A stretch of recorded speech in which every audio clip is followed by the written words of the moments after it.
crois qu'un remède efficace contre la critique est de bien parler de ceux avec qui nous sommes tentés de critiquer. Gardons-nous de cultiver un esprit critique. Quand je fais cela, 4 choses se produisent: mon orgueil ressort, je me mets dans le fauteuil du juge et je porte atteinte à la communion de l'Église. Et le pire du coup, ma communion avec Dieu est entravée. 7. Pratiquons les étapes bibliques pour restaurer la communion avec nos frères. Matthieu 18.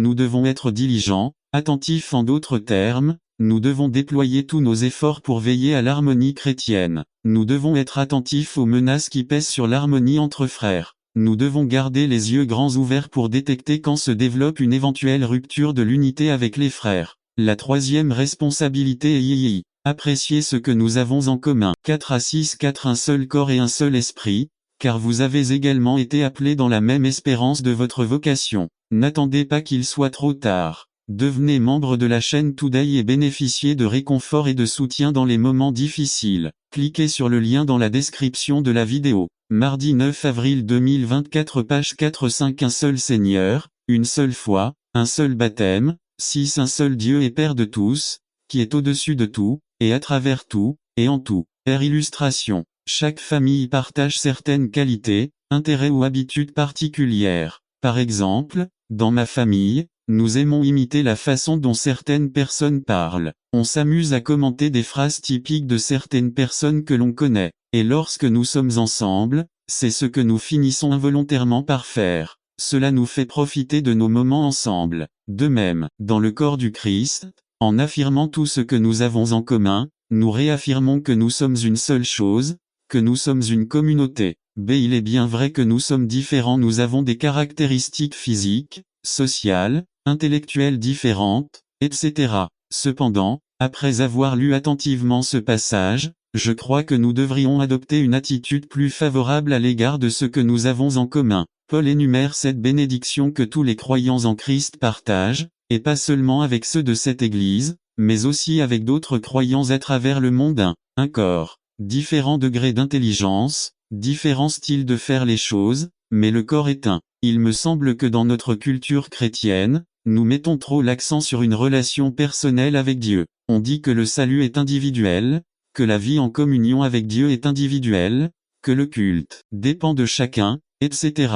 Et c'est vrai, mais il semble qu'en mettant trop l'accent sur l'aspect personnel de la vie chrétienne, nous ayons perdu de vue le fait que nous formons une communauté, une collectivité. La Bible utilise de nombreuses manières pour nous rappeler que nous sommes de petites parties interdépendantes qui forment une seule chose: branche vigne, pierre temple, membre corps, prêtre sacerdoce de un seul esprit, qui vit en chaque croyant individuellement. Un corps. 6-19. Votre corps est le temple de l'ensemble. Les autres à suivre, un guide, une personne qui trace le chemin, une personne qui a de l'influence et du pouvoir. Aujourd'hui, nous partageons la façon dont un leader pense, parle, rêve et voit sa vie. Aujourd'hui, je ne doute pas que vous soyez un leader, mais je veux vous inspirer à être tout ce que Dieu veut que vous accomplissiez en réalisant votre potentiel. Jésus nous a montré le chemin, notre rôle est de le suivre et de l'imiter. Apprenons de l'enseignant. Frédéric Faust a écrit ces mots. Il y a un géant endormi en chacun de nous. Quand ce géant se réveille,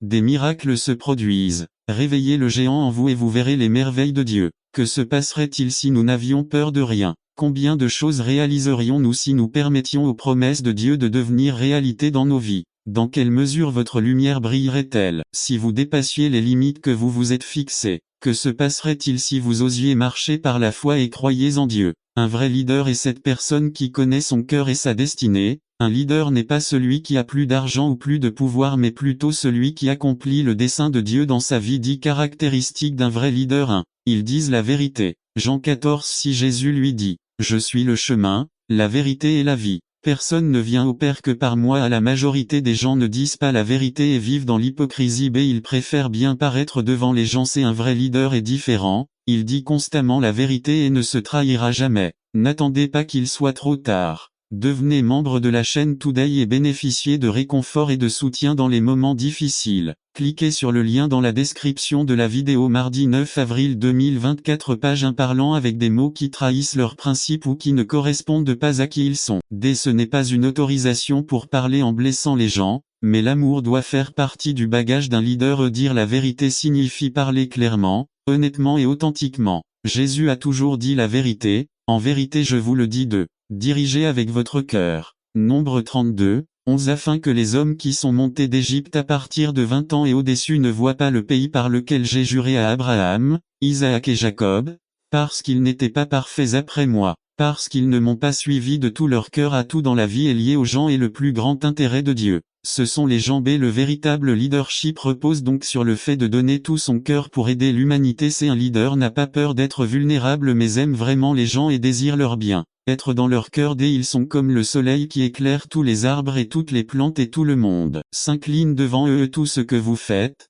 faites-le de tout votre cœur comme pour le Seigneur et vous serez bénis. 3. Il porte une racine morale. Proverbe 20, 11 Même un jeune homme se reconnaît à ses actes. Si son œuvre est pure et droite à qui vous êtes en dit plus sur vous que ce que vous prétendez être B. Le caractère d'un leader indique sa puissance ou sa faiblesse et un vrai leader travaille toujours sur son caractère dès qu'ils suivent le chemin dont ils parlent et sont en accord avec leurs principes et leurs valeurs. Eux ils sont nobles et gentils et c'est ainsi que les gens les admirent et les respectent. 4. Ils n'ont pas peur. Proverbe 28, un fait le porte. Au mieux de ses capacités, l'homme essaie d'ignorer les inconforts de la vie, mais la réalité est que la souffrance est toujours là. À la fin des effets de la drogue ou de l'alcool, les gens se rendent compte qu'ils doivent encore faire face à la douleur. Beaucoup de gens ne connaissent même pas avec certitude l'origine de la souffrance ni comment y faire face. Ils essaient simplement de rire et de faire face, mais dans leur cœur, ils continuent de se demander pourquoi. Pourquoi les gens souffrent-ils? C'est l'une des grandes questions que les hommes se sont sans doute posées à travers les âges. Au milieu de l'injustice et de la souffrance, on se demande où est Dieu. C'est une vérité que la souffrance fait partie de nos vies. Et lorsqu'il s'agit de souffrir pour la cause du Christ, les exemples abondent. Par exemple, au Concile de Nicée, une réunion très importante des églises du IVe siècle, sur les 318 délégués présents, seuls 12 d'entre eux n'avaient pas perdu un œil, ni une main, ni une jambe blessée à cause de la torture subie pour leur foi chrétienne. Sans aucun doute, Dieu veut que nous apprenions la dure leçon de la souffrance. Cependant, parler de la souffrance est une tâche qui demande plus de temps qu'aujourd'hui. Mais aujourd'hui, nous examinerons 3 raisons pour lesquelles Dieu a envisagé la souffrance dans la vie du croyant. Répondons à la question, pourquoi Dieu nous permet-il de souffrir? Regardons 3 réponses dans 1 Pierre 2, 19 à 25. La souffrance nous donne l'opportunité d'être approuvés par Dieu vs 19,20 parce que cela mérite l'approbation. Si quelqu'un, à cause de sa conscience devant Dieu, souffre d'un inconfort à cause de la souffrance injustement vainc, car quelle gloire y a-t-il, si vous êtes frappé pour un péché et que vous le supportez? Mais si, en faisant le bien, vous le souffrez et le supportez, cela est certainement approuvé devant Dieu. Dans cette section de sa lettre V18 et suivre, l'apôtre Pierre s'adresse particulièrement aux croyants. N'attendez pas qu'il soit trop tard. Devenez membre de la chaîne Today et bénéficiez de réconfort et de soutien dans les moments difficiles. Cliquez sur le lien dans la description de la vidéo. 9 mars, avril 2024. Page 1. Qui travaillaient comme domestiques sous les ordres de leur maître. À cette époque, de nombreux croyants étaient des esclaves ou des serviteurs, et il leur était facile de se soumettre à ces maîtres doux et gentils. Mais ici, l'apôtre les encourage à être loyaux et persévérants envers ceux qui ne les ont pas traités dignement. Par ces mots, il les exhorte à faire bonne figure même s'ils subissent un traitement injuste. Mais d'où vient ce traitement injuste à leur égard en particulier? L'histoire dit que les chrétiens ont dû vivre sous la rumeur désagréable selon laquelle ils pratiquaient l'inceste, qu'ils faisaient des orgies sexuelles et même qu'ils autorisaient le cannibalisme. En effet, comme leur réunion était privée par peur, les personnes extérieures ne savaient pas ce qui se passait réellement, et comme ils ne jouissaient pas de la liberté religieuse, personne ne les empêchait de professer leur croyance sans craindre d'être attaqués, principalement par leurs employeurs. Les paroles de ces Peter nous aident à nous concentrer sur le type de souffrance qu'il en moment difficile. Cliquez sur le lien dans la description de la vidéo. 9 avril 2024. Page 1. Le sait parce qu'il nous a formés et surtout il regarde nos limites et est prêt à nous aider à tout moment. Bien que Jésus ait vu l'aveugle, il connaissait aussi la racine de son problème. La Bible dit que cet homme était aveugle de naissance. Je veux vous dire que Dieu connaît la racine de tous nos problèmes, il sait pourquoi vous souffrez comme vous l'avez fait jusqu'à présent et surtout il connaît le moyen de les résoudre. Chaque problème a une racine, un début, Un début qui rend les conséquences difficiles. B. Les disciples se sont approchés de Jésus v. 2 et ont essayé de faire des conjectures stupides et maladroites sur la maladie de cet aveugle et ont demandé à Jésus si la maladie de cet homme était le produit de son péché ou de celui de ses parents. A. L'un des problèmes auxquels notre société est confrontée aujourd'hui est l'indifférence. Nous avons un grand nombre de personnes qui ont perdu le sens de la solidarité et, au lieu d'aider les autres et leurs besoins, ils se sont consacrés à trouver des coupables et à pointeurs du doigt. Alors que la Bible enseigne que nous devons laisser derrière nous ce qui reste là et que nous devons nous étendre à ce qui nous attend. Nous ne pouvons plus vivre dans le passé et hier. Aujourd'hui est le moment de commencer une nouvelle vie en Christ parce que les choses anciennes sont passées et en Christ toutes choses sont devenues nouvelles. B. La Bible enseigne que la méchanceté de nos pères et ses conséquences s'étendent aux troisième et quatrième générations. Il existe de nombreux cas où la malédiction générationnelle nous poursuit, mais en Christ nous pouvons briser tout lien et déclarer la victoire sur les armées du mal et sur les liens du passé. C'est Jésus répondit aux disciples que la cécité de cet homme n'était pas le produit de son péché ou de celui de ses parents, mais que l'œuvre de Dieu pouvait se manifester en lui. V3. Dieu désire que nous, ses enfants, comprenions que les épreuves que nous traversons et les situations que nous traversons ne sont pas destinées à nous perturber ou à nous détruire, mais à ce que l'œuvre de Dieu se manifeste dans votre vie. Dieu aspire à montrer sa gloire dans votre vie et dans votre famille. D. Jésus s'identifie comme la lumière du monde. V. 5. Dieu ne veut pas que nous marchions dans les ténèbres mais il est venu apporter la lumière à notre marche car en Christ nous avons la possibilité d'avoir une vie meilleure. Le diable est le prince des ténèbres mais depuis que Christ est venu dans le monde, les gens qui marchaient dans les ténèbres ont vu une grande lumière parce que la lumière de Christ brillait sur eux. C'est grâce à cette lumière qu'aujourd'hui nous sommes des lumières pour éclairer aussi les autres. 2. Accepter le contact de Jésus. Jésus a touché l'aveugle d'une manière inhabituelle et a fait quelque chose de totalement hors du commun. V. 6 nous dit que Jésus cracha par terre, fit de la boue avec la salive et l'oignon sur les yeux de l'aveugle. Imaginez-vous, dans cette position, Jésus avait le pouvoir de dire la parole et cet homme aurait été guéri immédiatement. Mais laissez-moi vous dire que Dieu a la qualité de façonner notre caractère au point de nous humilier jusqu'au bout devant lui. En faisant cela, Jésus faisait 2 choses. 1. Tester la foi de l'aveugle. 2. Humilier l'aveugle pour qu'il n'oublie pas de rendre gloire à Dieu. B. Ensuite, je l'ai envoyé se laver dans la... C'est la situation qu'ont vécu ces hommes et dont nous allons aujourd'hui tirer quelques leçons. Corps du message 5. Au milieu de toute leur tristesse, Jésus s'est approché et a commencé à marcher à ses côtés et ils ne lui ont même pas parlé, ils étaient absorbés par leurs problèmes et ne pouvaient pas le reconnaître. C'est comme ça que nous sommes pleins de douleur et Jésus s'approche, et nous ne nous en rendons même pas compte. Leurs yeux étaient voilés, le voile de l'incertitude, de la douleur, de l'angoisse et du regret obstruait leur vision. 6. Jésus a pris l'initiative. Qu'est-ce qui ne va pas chez toi? Pourquoi ces visages? Pourrais-tu me dire quelle est ta douleur? Voici une oreille amicale prête à écouter. 7. Avez-vous remarqué la réponse des 2 disciples? Où étiez-vous pour ne pas être informés de ce qui s'est passé? Comment est-il possible que vous ne le sachiez pas? En vérité, vous êtes très confus et vous ne vous souciez pas du tout de ce qui se passe autour de 8. Est-ce que l'un de vos mots leur ressemble à un moment donné? Mon Dieu, où étais-tu quand? Vacances 9. Jésus n'a pas été gêné ni ne s'est laissé déranger par le commentaire quelque peu sarcastique des disciples. Il sait que lorsque nous souffrons, nous disons beaucoup de bêtises, n'est-ce pas le cas? 10. C'est très bien, parlez-moi de ça, fut sa réponse. 11. Écoutez-le aujourd'hui, au milieu de votre problème, vous dire, dis-moi, n'attendez pas qu'il soit trop tard. Devenez membre de la chaîne Today et bénéficiez de réconfort et de soutien dans les moments difficiles. Cliquez sur le lien dans la description de la vidéo. Mardi 9 avril 2024 page 1-12. Ces 2 hommes lui ont raconté tout ce qui les bouleversait. Un puissant prophète nommé Jésus a été crucifié, nous avions placé nos espérances en lui, nous croyions qu'il nous rachèterait, qu'il nous sauverait, mais cela fait 3 jours de tout cela et nous voilà sans direction car nous ne savons pas quoi penser ou croire. Certaines femmes sont allées au tombeau et n'ont pas trouvé le corps. Elles ont répandu une histoire selon laquelle il est vivant mais personne d'autre l'a vu,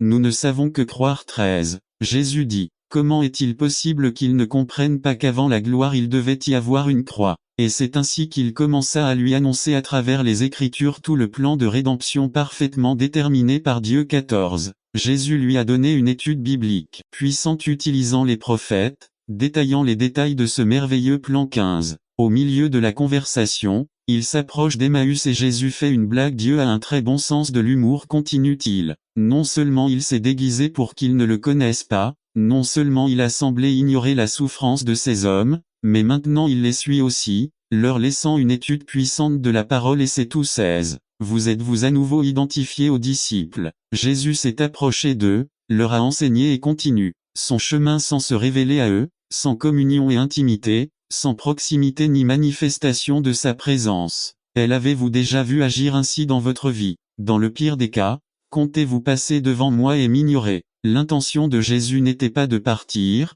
de le suivre. Il a bien lu le verset, il a fait semblant d'aller plus loin. Son intention était l'aveugle pour qu'il n'oublie pas de rendre gloire à Dieu. Ensuite, je l'ai envoyé se laver dans la piscine de Siloé. L'étang de Siloé était un des endroits où l'eau avait la particularité d'être stagnante. Mais l'aveugle ne s'en souciait pas, mais il partit et fit ce que Jésus lui avait demandé, et la Bible dit qu'il revint voyant. 3. Racontez l'histoire aux autres. N'attendez pas qu'il soit trop tard. Devenez membre de la chaîne Today et bénéficiez de réconfort et de soutien dans les moments difficiles. Cliquez sur le lien dans la description de la vidéo. Mardi 9 avril 2024, page 2. La Bible dit que lorsque les gens le voyaient en bonne santé, ils commençaient à se demander s'il était l'homme aveugle de naissance. Il aurait pu cacher la vérité et se faire passer pour quelqu'un d'autre avec une nouvelle identité, et seul lui et Jésus auraient connu le passé. Mais ce que cet homme a fait, c'est accepter la réalité qu'il était aveugle dans le passé mais qu'il a maintenant vu grâce à l'intervention de Jésus.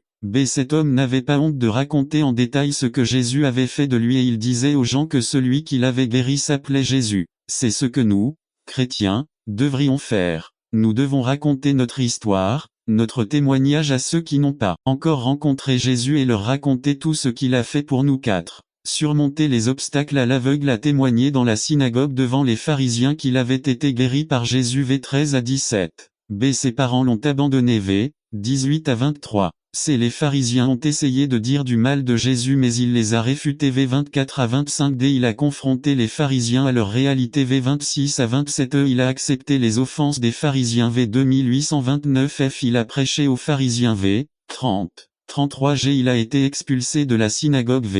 34 5. Accepter Jésus comme fils de Dieu. Jésus a affronté l'aveugle pour avoir une rencontre avec le Fils de Dieu. L'aveugle croyait en Jésus et l'adorait. 35 à 38. La meilleure façon de surmonter la cécité spirituelle est de croire au Fils de Dieu et de l'accepter comme le Seigneur et le Sauveur de nos vies. C'est là que la lumière entre dans nos yeux spirituels et que la lumière du Christ dissipe les ténèbres du péché. N'attendez pas qu'il soit trop tard. Devenez membre de la chaîne Today et bénéficiez de réconfort et de soutien dans les moments difficiles. Cliquez sur le lien dans la description de la vidéo. Mardi 9 avril 2024, page 3. Le ministère de Jésus au ciel résumé. Vous êtes-vous demandé ce que Jésus fait au ciel? Jésus est mort, s'est rétabli, est descendu, est monté au ciel et continue à servir son peuple. Par Georges Alvarez. Le ministère de Jésus au ciel. 1 Pierre 15, 22. Introduction. Service du soir du 27 avril 2003 à Ebenezer, Union City, Californie. Il était une fois un homme nommé Pépé.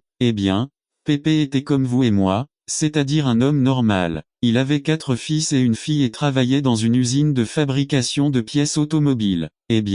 Pépé était très gentil et s'entendait très bien avec ses collègues de travail. Il plaisantait toujours avec tout le monde. Il avait un grand sourire et quand il riait, on poutre. Page 1 Genèse 45, 1 à 4 22 à 28. L'esprit de nos parents renaît lorsque nous les honorons. Nous avons besoin de parents pour nous extorquer. Tite 1, 13. Ce témoignage est vrai. C'est pourquoi réprimandez-les durement, afin qu'ils soient saints dans la foi. Chrétiens mal formés et malades riquites. C'est semblable à la malnutrition. De nombreux chrétiens qui ne reçoivent pas une nourriture spirituelle correcte meurent bientôt spirituellement surdits et c'est une perte auditive. Dans nos églises, il y a des gens malentendants, ils ne comprennent pas la voix de Dieu. S'ils entendent, ils ne le mettent pas en pratique. Stérilité c'est le manque de capacité à créer ou à avoir un enfant. La grande majorité des frères ne souhaitent pas avoir d'enfants spirituels. Myopie c'est une maladie de la vision qui ne permet pas de voir des objets à de longue distance. De nombreux chrétiens sans père spirituel souffrent de cette situation parce qu'ils ne connaissent pas la volonté de Dieu pour leur vie. Il vous manque des parents. Si vous êtes déjà un père spirituel, continuez. Personne saine. 2 Timothée 1, 13. Retenez fermement la forme des paroles saines que vous avez entendues de moi, dans la foi et l'amour qui sont en Jésus-Christ, en bonne santé dans le ministère. Tite 2, que les anciens pères spirituels soient sobres, sérieux, prudents, saints dans la foi, dans la charité, dans la patience. Hébreux 12, 7 à 8. Si vous supportez la discipline, Dieu vous traite comme des fils. Car quel est le fils que le Père ne discipline pas? Mais si vous vous retrouvez sans discipline, à laquelle tous ont participé, alors vous êtes des salauds et non des fils. La compassion du Père. Luc 15:11 raconte la parabole du fils prodigue. Il lui a appris le bien mais il a pris un autre chemin mais il a fini par reconnaître le Père ne t'oublie jamais. Il dit toujours que mon fils va changer, vous pardonne vos erreurs. C'est une fête quand on réussit. Le Père représente Dieu le Fils prodigue, c'est nous le Fils aîné, c'est le peuple qui veut toujours que tu échoues. Conclusion appelée n'attends pas qu'il soit trop tard. Devenez membre de la chaîne Today et bénéficiez de réconfort et de soutien dans les moments difficiles. Cliquez sur le lien dans la description de la vidéo. Mardi 9 avril 2024 page 2 La foi pour le four résumé. Cette histoire a une fin heureuse, mais je dois te poser une question, es-tu prêt pour le four? Par Dan Campbell. La foi pour la fournaise. Voici, notre Dieu que nous servons est capable de nous délivrer de la fournaise ardente et de ta main, ô accent circonflexe roi, il nous délivrera. Et sinon, sache, ô accent circonflexe roi, que nous ne servirons pas tes dieux et que nous n'adorerons pas la statue que tu as élevée.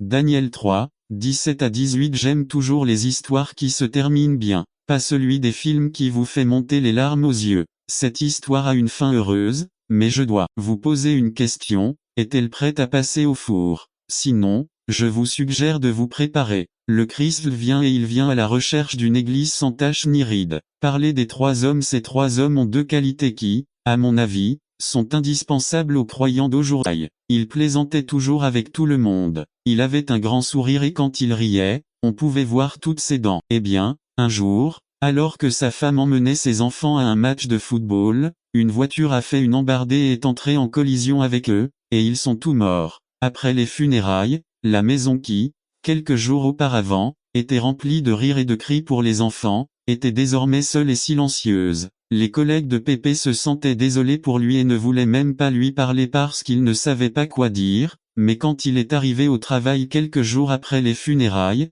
Pépé est allé leur parler. Maintenant, il ne plaisantait ni ne riait, mais il n'avait pas non plus l'air très triste, jusqu'à avoir l'air plus ou moins heureux. Ses amis furent surpris. Comment ne pas être triste face à ce drame? Pour l'espoir que j'ai, répondit Pépé, que je te reverrai un jour. Et avec ces paroles, Pépé a commencé à partager avec eux l'espérance sûre qu'il avait en Jésus-Christ. Jésus est mort, s'est rétabli, est descendu, est monté au ciel et continue à servir son peuple. Avant de passer au ministère de Jésus au ciel, il faut que je m'arrête un peu pour expliquer les jours où le Seigneur était mort. Que s'est-il passé? Où étais-je? Et nous avons un espoir sûr en notre Sauveur le triomphant un animal de compagnie 3, 18 à 20. Col, 2, 15 a le but de descendre jusqu'aux parties les plus profondes 18 car Christ aussi a souffert une fois pour les péchés, le juste pour les injustes, pour nous amener à Dieu, étant mis à mort dans la chair, mais rendu à la vie dans l'esprit 19 dans lequel il alla aussi prêcher aux esprits en prison,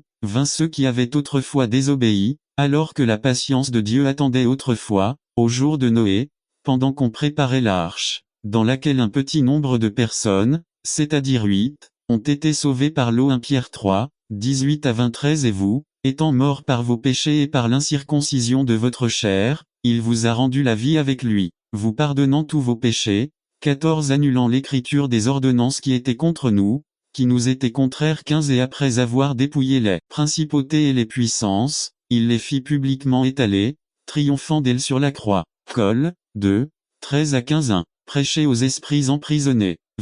19 N'attendez pas qu'il soit trop tard. Devenez membre de la chaîne Today et bénéficiez de réconfort et de soutien dans les moments difficiles. Cliquez sur le lien dans la description de la vidéo. Mardi 9 avril 2024 page 1-2. Non pas pour leur donner une autre chance, comme certains l'enseignent, mais pour proclamer la victoire 3. Eh bien, beaucoup ne comprennent pas la descente du Christ aux enfers. Certains pensent que le Christ est venu souffrir l'enfer pour nous, mais cela ne peut pas être le cas, car le Christ avait déjà tout payé sur la croix en criant c'est fini et puis, d'autres disent que c'était pour donner une seconde chance aux condamnés en enfer puisque le texte dit que le Christ leur a prêché, mais cette parole ne signifie pas prêcher comme prêcher l'évangile, mais c'est plutôt la parole pour proclamer. Ou allez-vous vivre davantage avec des croyants qu'avec des incroyants qui, même en jurant à son propre détriment, ne changent pas? Êtes-vous digne de confiance? Tenez-vous parole même si vous devez en souffrir. Les gens vous croient-ils sans problème, ou y a-t-il toujours des doutes quant à votre capacité à atteindre cet objectif? Êtes-vous connu pour tenir vos promesses? 5 Qui n'a pas donné son argent à l'usure? Faites-vous en sorte qu'il soit difficile ou plus facile pour les pauvres d'obtenir les ressources dont ils ont besoin pour subvenir à leurs besoins. Vous sentez-vous désolé pour ceux qui ont moins? Y a-t-il des récompenses au ciel qui vous attendent pour avoir aidé les pauvres? Considérez-vous l'argent comme un moyen de bénir les autres ou pour votre plaisir personnel? Il n'a pas non plus admis avoir corrompu des innocents. Quel est le prix de votre intégrité? Que pourrait-il vous offrir en échange de votre renonciation à vivre dans l'intégrité? Quel est votre plat de lentilles? Toutes ces descriptions pointent vers une chose: la justice de Christ qui a été attribuée à nous, croyants, en étant unis à lui. La récompense du Seigneur: celui qui fait ces choses ne glissera jamais. Vivre inquiet avec un style de vie comme celui-ci est la seule chose qui peut garantir que je suis dans une relation ferme avec Dieu. Dieu nous promet que c'est la seule façon de vivre avec une conscience tranquille. Ce n'est qu'en vivant ainsi que nous pourrons dormir en paix chaque nuit. Conclusion à une dernière observation que je voudrais vous faire noter complique la question initiale. La réponse est désespérée et sans espoir. Personne, aucun être humain ne peut ou n'a mérité le droit d'être en présence de Dieu. Dieu est infiniment inaccessible par l'effort humain. N'attendez pas qu'il soit trop tard. Devenez membre de la chaîne Today et bénéficiez de réconfort et de soutien dans les moments difficiles. Cliquez sur le lien dans la description de la vidéo. Mardi 9 avril 2024, page 4b. Dieu est celui qui travaille en nous pour mener une vie agréable. Cela nous transforme pour vivre pour lui. N'attendez pas qu'il soit trop tard. Devenez membre de la chaîne Today et bénéficiez de réconfort et de soutien dans les moments difficiles.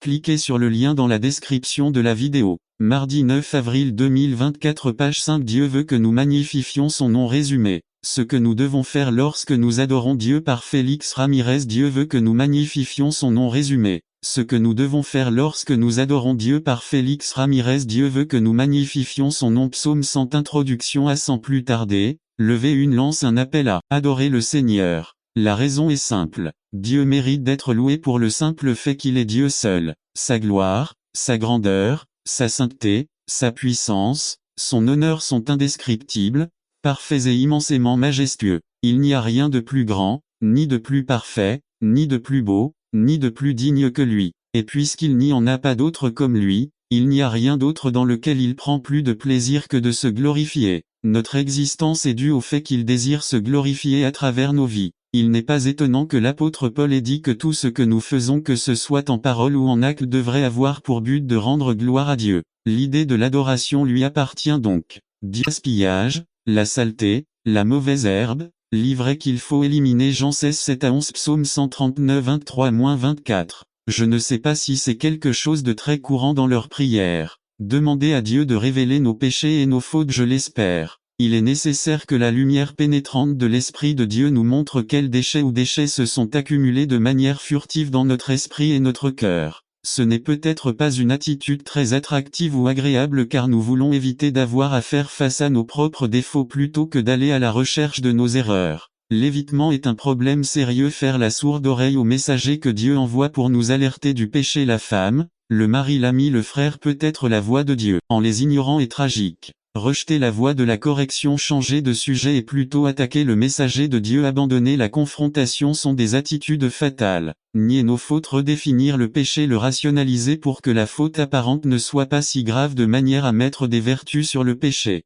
N'attendez pas qu'il soit trop tard. Devenez membre de la chaîne Today et bénéficiez de réconfort et de soutien dans les moments difficiles. Cliquez sur le lien dans la description de la vidéo. Mardi 9 avril 2024, page 3. Laissez-moi vous expliquer. Les potins ne sont pas des potins, je partage juste des opinions. Le glouton n'est pas un glouton, c'est juste qu'il a un appétit très sain. L'avare, l'accumulateur, n'est pas simplement qu'il est très économe, c'est une personne très économe. Le dépensier n'est pas dû au fait qu'il est très large et généreux. La personne fière ne l'est pas, c'est simplement qu'elle a une estime de soi à un niveau très élevé. Les mensonges sont des mensonges blancs. Une attitude de critique destructrice n'est pas simplement que nous avons des normes de vie et de pensée élevées, le fait est qu'il est nécessaire d'être prêt à laisser Dieu nous montrer où est l'erreur, avec sincérité et ouverture d'esprit envers Dieu. Parce que si cette attitude n'existe pas, nous trouverons toujours l'excuse parfaite pour éviter d'avoir à affronter le péché. Dieu est bon, doux,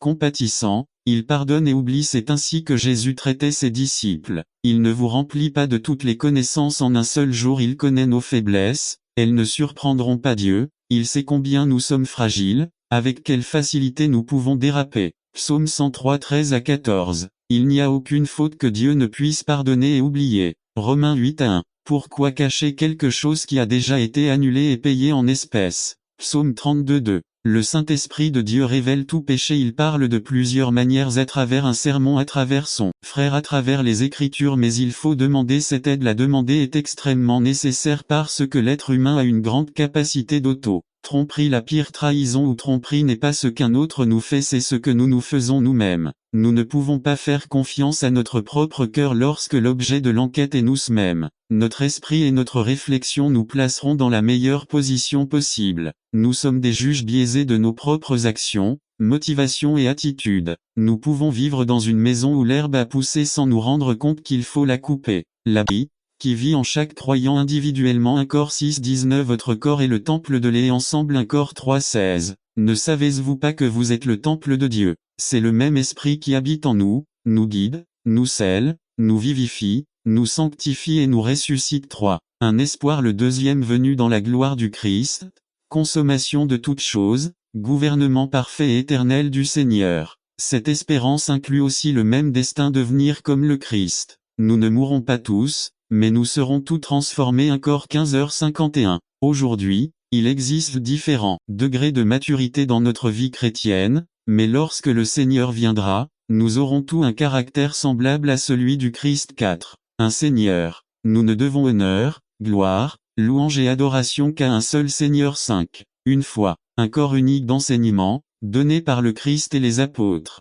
Le salut par la foi seule, par la grâce seule, par Christ seul, ayant seulement les Écritures comme autorité maximale. Il semble que l'existence de confession constitue un obstacle à la clarté de cette vérité. Mais cela ne m'inquiète plus, car quand le Christ viendra, cela disparaîtra et nous marcherons en parfaite harmonie. Je n'ai aucune idée de ce que le Seigneur lui fera, mais je sais que nous vivrons en parfait accord. 6. Un baptême. Cela signifie la même manière de démontrer publiquement notre appartenance au peuple de Dieu, par le baptême d'eau, illustrant l'effacement de nos péchés au nom de la Trinité, illustrant que le Père, le Fils et lui participent à notre rédemption. 7. Un Dieu. Chaque enfant de Dieu reconnaît un seul Dieu et Père de tous les rachetés, surtout le souverain suprême de l'univers pour tous, agit à travers tout, utilisant tout pour atteindre ses objectifs. En tout, il habite en chaque croyant, et est présent en chaque lieu à la fois. C'est au lieu de regarder nos différences, concentrons-nous mieux sur toutes ces choses que nous partageons en tant qu'enfants de Dieu avec nos frères et efforçons-nous d'apprécier ces liens qui nous maintiennent unis et dans la même équipe.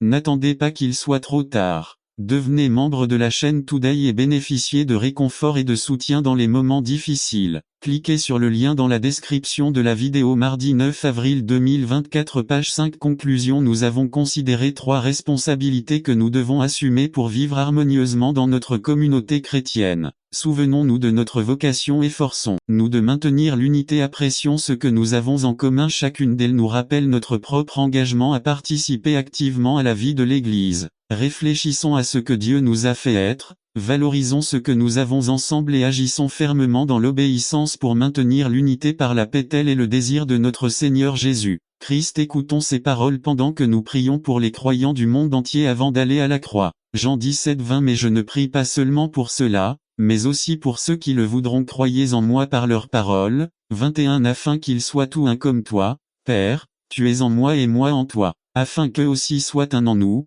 afin que le monde croie que tu m'as envoyé. Pour cette époque, nous souhaitons découvrir comment ces passages s'appliquent à nous. 6. Dans les premiers thèmes, nous avons vu l'universalité de la souffrance. Personne n'est heureux, à l'abri d'épreuves ou de tribulations. Si nous ne les avons pas maintenant, ils viendront. Savoir qu'ils viendront rend les croyants sûrs du Christ à tout moment dans les bons moments, car sûrement les mauvais moments viendront aussi. 7. Puis Jacques nous a expliqué comment faire face à l'épreuve avec patience. Comment s'exerce la persévérance. La patience du chrétien se développe dans l'activité et non dans la passivité. 8. Ceux qui s'assoient et attendent que Dieu résolve, que Christ vienne, que d'autres fassent des choses, découvriront que leur patience va bientôt disparaître. 9. La patience se développe en pleine activité. Travaillez pour Dieu, pour nos semblables. Regardez, n'attendez pas qu'il soit trop tard. Devenez membre de la chaîne Today et bénéficiez de réconfort et de soutien dans les moments difficiles. Cliquez sur le lien dans la description de la vidéo. Mardi 9 avril 2024, page 1 pour les autres. Priez pour les autres. B. Les gens qui traversent des tribulations ne trouvent généralement pas normal de se réjouir de l'épreuve. Dans les tribulations, il y a toujours une tendance à perdre la perspective ou la direction. 1. Au cours de mes plus de 20 ans de ministère, j'ai vu des personnes qui, dans les moments où elles auraient dû s'emparer de Dieu, santé, problèmes avec les enfants, mariage, travail, etc., c'est alors qu'elles se sont éloignées de Dieu. 2. Pour que la patience ou la persévérance puisse produire de la joie dans la tribulation, Jacques nous présente maintenant la nécessité d'acquérir la sagesse. 3. Ceux qui se sont détournés de Dieu en temps de crise ont démontré leur manque de sagesse. Dieu était là pour leur donner la sagesse en temps de crise, pour les aider à sortir de cette crise, mais au lieu de tourner leur attention vers la source de la sagesse, ils l'ont abandonnée. 4. Ici, Santiago vient nous dire que lorsque la vie devient difficile, quand il semble qu'il n'y ait pas d'issue, il est temps de se tourner vers Dieu et de le lui demander.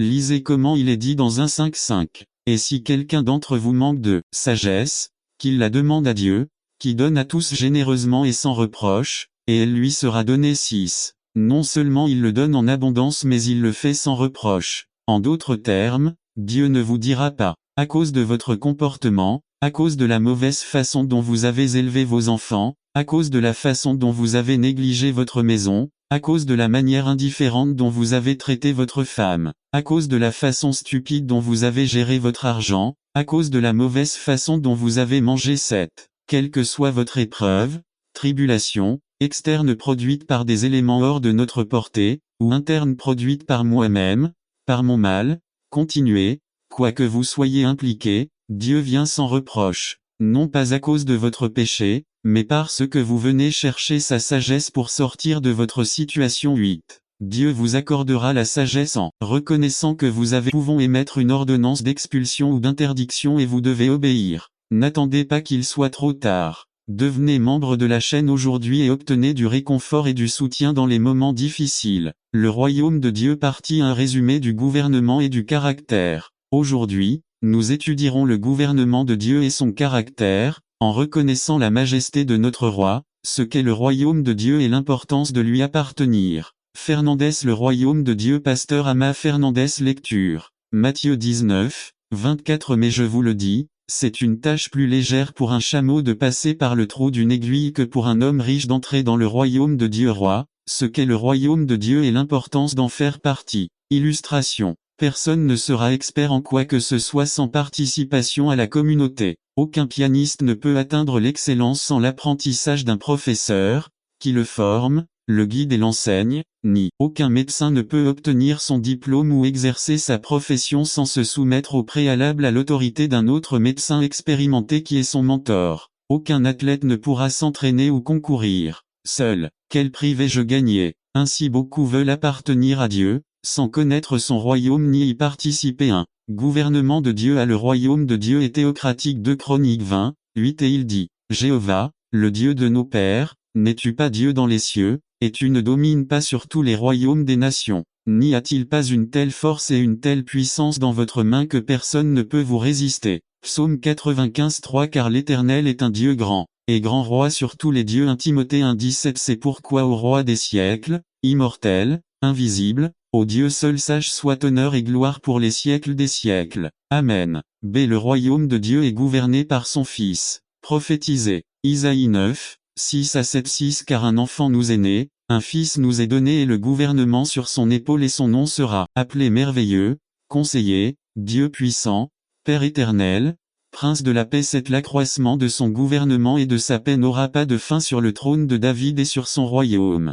l'établissant et le confirmant en jugement et en justice dès maintenant pour toujours. C'est ce que fera le zèle de Jéhovah des armées. Déclaré. N'attendez pas qu'il soit trop tard. Devenez membre de la chaîne Today et bénéficiez de réconfort et de soutien dans les moments difficiles. Cliquez sur le lien dans la description de la vidéo. Mardi 9 avril 2024 page 1 Matthieu 28-18 Et Jésus vint et leur parla, disant, Tout pouvoir m'a été donné dans le ciel et sur la terre. Témoignez Éphésiens 1, 20-22 qu'il a opéré en Christ, en le ressuscitant des morts et en le plaçant à sa droite dans le ciel, 21 au-dessus de toute principauté, et puissance, et domination, et tout nom qui est nommé non seulement dans ce siècle, mais même dans le siècle à venir 22 Et il mit toutes choses sous ses pieds, et le donna chef sur toutes choses à l'Église, témoigna. Hébreux 1, 3-8 3 qui étend l'éclat de sa gloire et l'image, même moi de vivez une vie qui ne minimise pas ce que Christ a souffert à ma place. Message de Gemito et Berlin Lacroix 3. Vivez une vie qui promeut cet évangile changé, ma vie 4. Ne pas dépendre d'une autre personne ou d'un leader. Soit je viens vous voir, soit je suis absent. Nous vivons une vie digne de l'évangile du Christ lorsque nous luttons pour la foi de l'évangile avec une unité courageuse. 2. Comment pouvons-nous vivre d'une manière digne de l'évangile V27-28 à les marques d'une vie digne de l'évangile du Christ. À uni V27 à ferme dans un seul esprit. N'attendez pas qu'il soit trop tard. Devenez membre de la chaîne Today et bénéficiez de réconfort et de soutien dans les moments difficiles. Cliquez sur le lien dans la description de la vidéo. Mardi 9 avril 2024 page 2-1. L'unité du corps du Christ, l'Église locale, est très importante. L'unité doit être vue dans nos pensées et nos actions. Éphésiens 4-1-6-3. L'unité nous mène à une vision et des objectifs communs. 4. Nous examinerons cette unité plus en profondeur aujourd'hui en 8. Lisez fil 2, 1-5 Que se passe-t-il si une équipe dans un sport n'a pas d'unité? Échec. Avoir l'unité devrait nous conduire à au moins un objectif. B. Unanime V27 Combattre à l'unanimité pour la foi de l'Évangile 1. Le verbe combattre sunatlo combattre en équipe, son égale à avec et atlo égale à rivaliser 2. Nous devons lutter ensemble pour l'avancement de l'Évangile 3. Nombreux sont ceux qui ont besoin d'entendre l'Évangile et de placer leur foi en Christ 4. Soyons comme les croyants de la première église de Jérusalem. Actes 5-12-28.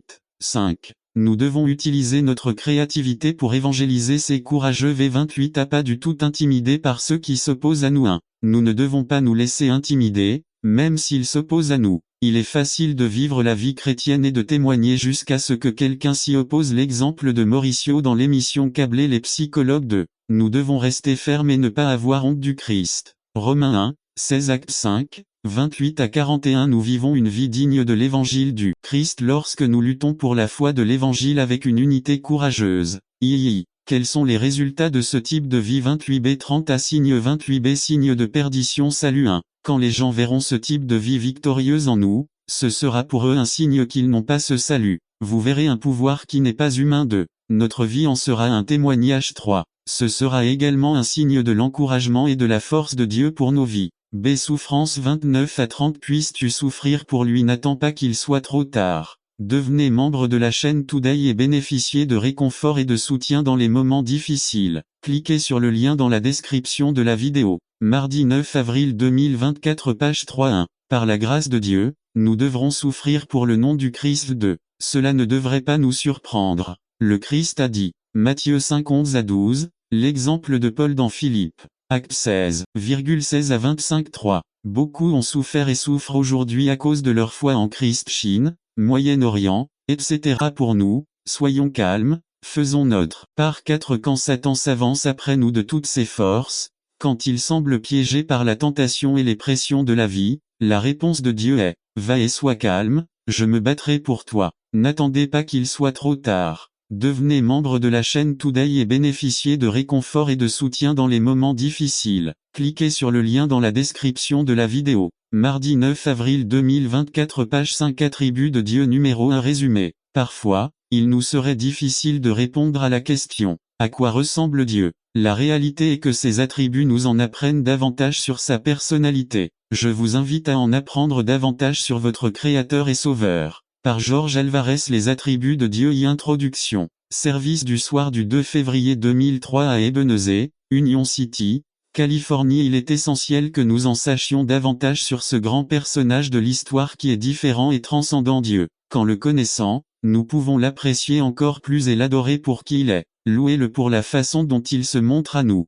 Fidèle. Il y a plusieurs mots dans l'Ancien Test. Cela parle de la fidélité de Dieu. Parmi eux se trouve le mot hébreu Ezed, qui apparaît environ 245 fois 127. Apparaît dans les psaumes. Dieu est fidèle parce qu'il tient les promesses de son alliance. DT, 7, 9c dans le Nouveau Test. On retrouve le mot grec pisto qui signifie fidèle 1 Corinthiens, 9d concernant sa fidélité. Voici ce que dit l'auteur de 1 Roi. Béni soit Jéhovah, qui a donné la paix à son peuple Israël, selon tout ce qu'il avait dit. Pas une seule parole de toutes ses promesses, qu'il a exprimées par l'intermédiaire de Moïse, son serviteur, n'a failli. Le psalmiste dit que ta fidélité atteint les nuages. De notre Seigneur Jésus-Christ. L'apôtre Saint Jean dit le témoin fidèle. Apocalypse 1, 5 et lisons dans Apocalypse 19, 11. Nous voyons la fidélité de Dieu dans les dispositions qu'il a prises pour nous sauver de la condamnation du péché, dans le fait que même dans le présent il ne manque pas de remplir ses promesses, dans la manière dont il nous montre sa bonté jour après jour. L'apôtre Saint Paul dit que si nous sommes infidèles, il reste fidèle, il ne peut pas se renier. Gentil.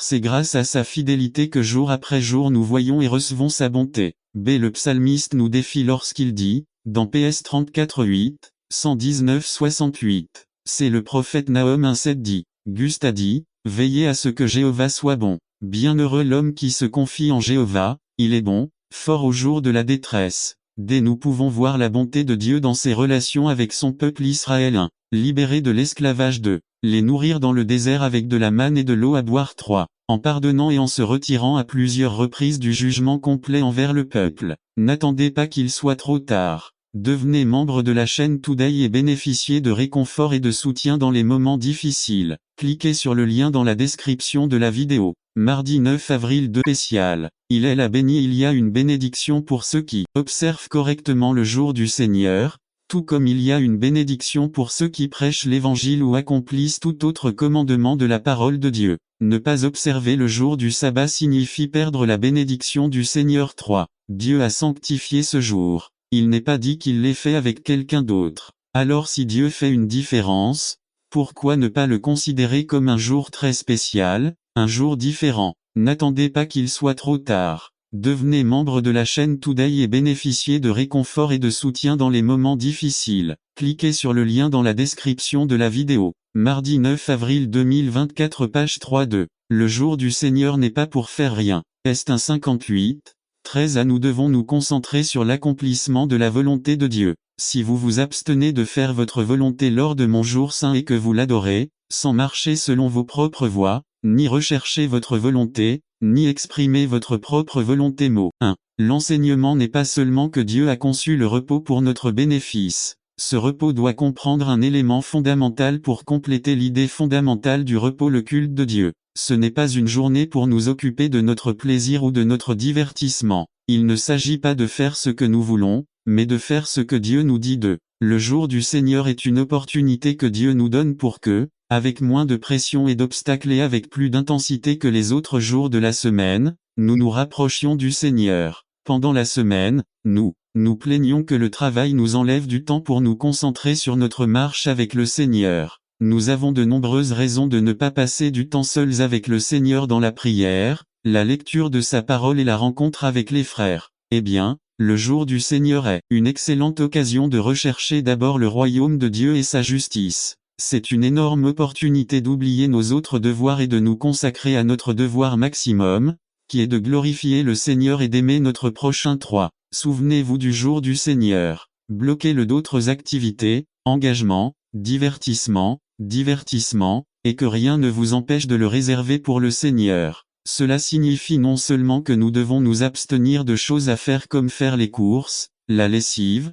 finir les devoirs, payer l'électricité, l'eau, etc. mais aussi de penser au travail, à la nourriture, aux examens, au paiement du loyer. 4. Je ne veux pas donner une liste et tomber dans l'erreur du peuple religieux d'Israël qui a écrit 1521 choses qui ne devraient pas être faites le jour du sabbat, mais je vous donne quelques idées. Essayez de prendre le petit déjeuner avec toute votre famille et commentez qu'il s'agit du premier jour de la semaine et que vous demandez à Dieu d'une manière particulière de vous aider à lui plaire dans vos conversations et vos actions. Lisez et étudiez votre Bible. priez plus que vous ne le faites habituellement pendant la semaine. Passez un moment de culte en famille. Le témoignage de la ville de Kidderminster, en Angleterre, d'après le ministère de Richard. Deuxième niveau est que vous luttez contre la tentation. N'attendez pas qu'il soit trop tard. Devenez membre de la chaîne Today et bénéficiez de réconfort et de soutien dans les moments difficiles. Cliquez sur le lien dans la description de la vidéo. Mardi 9 avril 2024 page 2. Dieu peut vous donner la victoire. C'est peut-être que vous êtes au troisième niveau et que vous avez péché et que vous êtes dans un état honteux devant Dieu.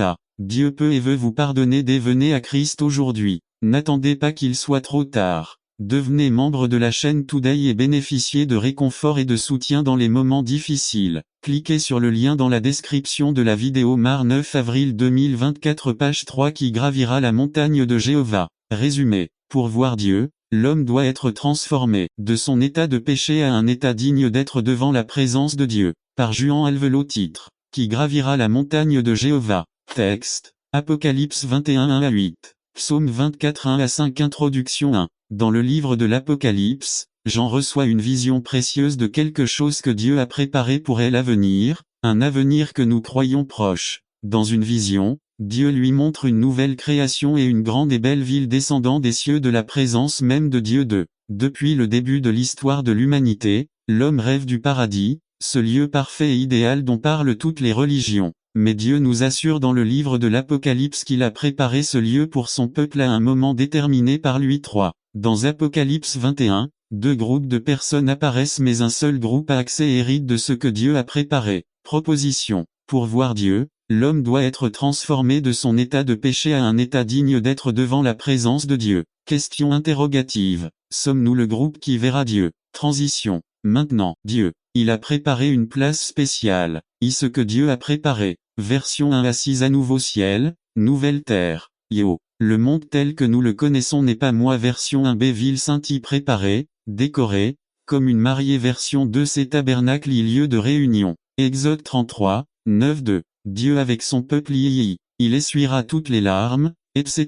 Version 4d Dieu rend toutes choses nouvelles. Version 5 seul Dieu peut rendre les choses nouvelles. Version 6 fait ça. N'attendez pas qu'il soit trop tard. Devenez membre de la chaîne Today et bénéficiez de réconfort et de soutien dans les moments difficiles. Cliquez sur le lien dans la description de la vidéo. Mardi 9 avril 2024 page 1 Dieu l'a déjà arrangé. 1. Le salut est également prêt à. Le Christ a prononcé des paroles similaires sur la croix lorsque tout a été accompli. Il a dit, tout est accompli. Jean 19:30. C'est fait. Transition. Et Dieu dit que celui qui vaincra héritera de toutes ces choses. Verset 7. Mais regardons d'abord ceux qui n'hériteront pas et ne verront pas cette nouvelle création et cette belle ville que Dieu a préparée. 2. Ceux qui ne le verront pas. V8 à lâche, incroyants, etc. Yo. Matthieu 11:12. Le royaume des cieux devient fort et seuls les puissants le prennent d'assaut. 1. Il y a un grand combat pour ton paix, alors vous êtes des salauds et non des fils. La compassion du Père. Luc 15:11 raconte la parabole du fils prodigue. Il lui a appris le bien mais il a pris un autre chemin mais il a fini par reconnaître le Père ne t'oublie jamais. Il dit toujours que mon fils va changer, vous pardonne vos erreurs. C'est une fête quand on réussit. Le Père représente Dieu. Le fils prodigue, c'est nous le fils aîné, c'est le peuple qui veut toujours que tu échoues. Conclusion appelée n'attends pas qu'il soit trop tard. Devenez membre de la chaîne Today et bénéficiez de réconfort et de soutien dans les moments difficiles. Cliquez sur le lien dans la description de la vidéo. Mardi 9 avril 2024 page 2 Le prophète et la prostituée. Résumé. Le pardon de Dieu se manifeste dans la vie du prophète Osée. Par Dan Campbell. Le prophète et la prostituée. Le début de la parole de Jéhovah par l'intermédiaire d'Osée. L'Éternel dit à Osée, va, prends pour toi une femme impudique et des enfants impudiques parce que la terre se livre à la prostitution en se détournant de Jéhovah. Osée 1, de quel verset étrange. Ce fut le début de la fin pour Israël, les 10 tribus du Nord. À la mort de Salomon, Israël entra dans la guerre civile. Le royaume du Sud, Juda, a continué à adorer Jéhovah sous le fils de Salomon, tandis que le royaume du Nord, Israël, s'est rebellé non seulement contre les impôts, mais aussi contre leur créateur, culminant dans le culte de Molech avec le sacrifice de ses enfants. Lorsque le roi Menahem accéda au trône en 752 avant J.C., il jura une alliance non pas avec Dieu mais avec l'Assyrie et ses dieux. Il a conduit le peuple à toutes sortes d'occultisme et de satanisme avec ses horreurs. C'est au milieu de cette situation qu'arrive un homme envoyé par Dieu, un prophète, qui doit conduire le peuple à la véritable adoration du Dieu de Moïse. Rappelez-vous que les Israélites n'avaient aucun désir d'adorer un Dieu qui leur enlèverait tous les plaisirs de la journée. Ainsi, le péché en Israël a continué à augmenter. Lorsque survient la mort d'Osée, le royaume du Nord est complètement détruit. Au chaos qui règne dans le pays,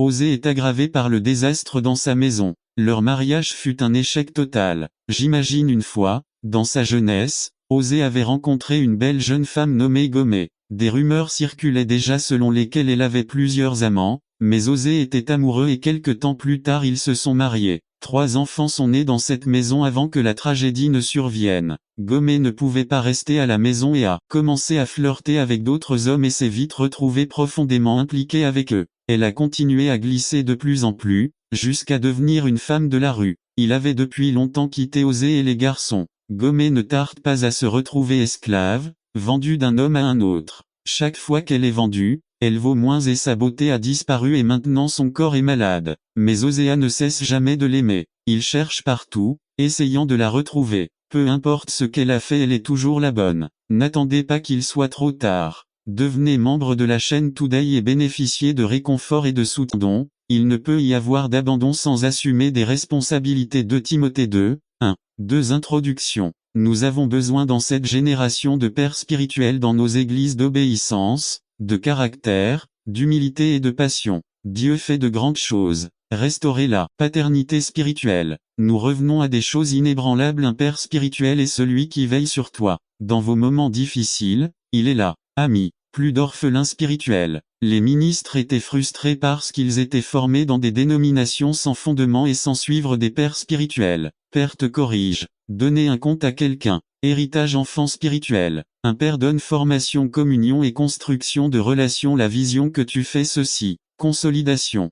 Paul a formé Timothée 2 Timothée 4, 1 à 8 Vs 2 J'enseigne la parole de Dieu. Vs 3 à 4 Personnages Vs 5 Il a formé ses relations état d'esprit pas d'âme Vs 6 à 8 Il lui donne le flambeau du ministère, qui prendra le flamme de nos ministères. 2. La justice de Dieu. Jacob et Joseph Genèse 37 29 à 36. Joseph et Jacob racontent l'histoire. Un père spirituel prophétise la confiance. Génération solide sûre. N'oubliez pas ton vieux homme, n'ayez pas honte, n'attendez pas qu'il soit trop tard. Devenez membre de la chaîne Today et bénéficiez de réconfort et de soutien dans les moments difficiles. Cliquez sur le lien dans la description de la vidéo. Mardi 9 avril 2024 Page 1 Genèse 45, 1 à 4 22 à 28. L'esprit de nos parents renaît lorsque nous les honorons. Nous avons besoin de parents pour nous extorquer. Tite 1, 13 Ce témoignage est vrai. C'est pourquoi réprimandez-les durement, afin qu'ils soient saints dans la foi. Chrétiens mal formés et malades riquites. C'est semblable à la malnutrition.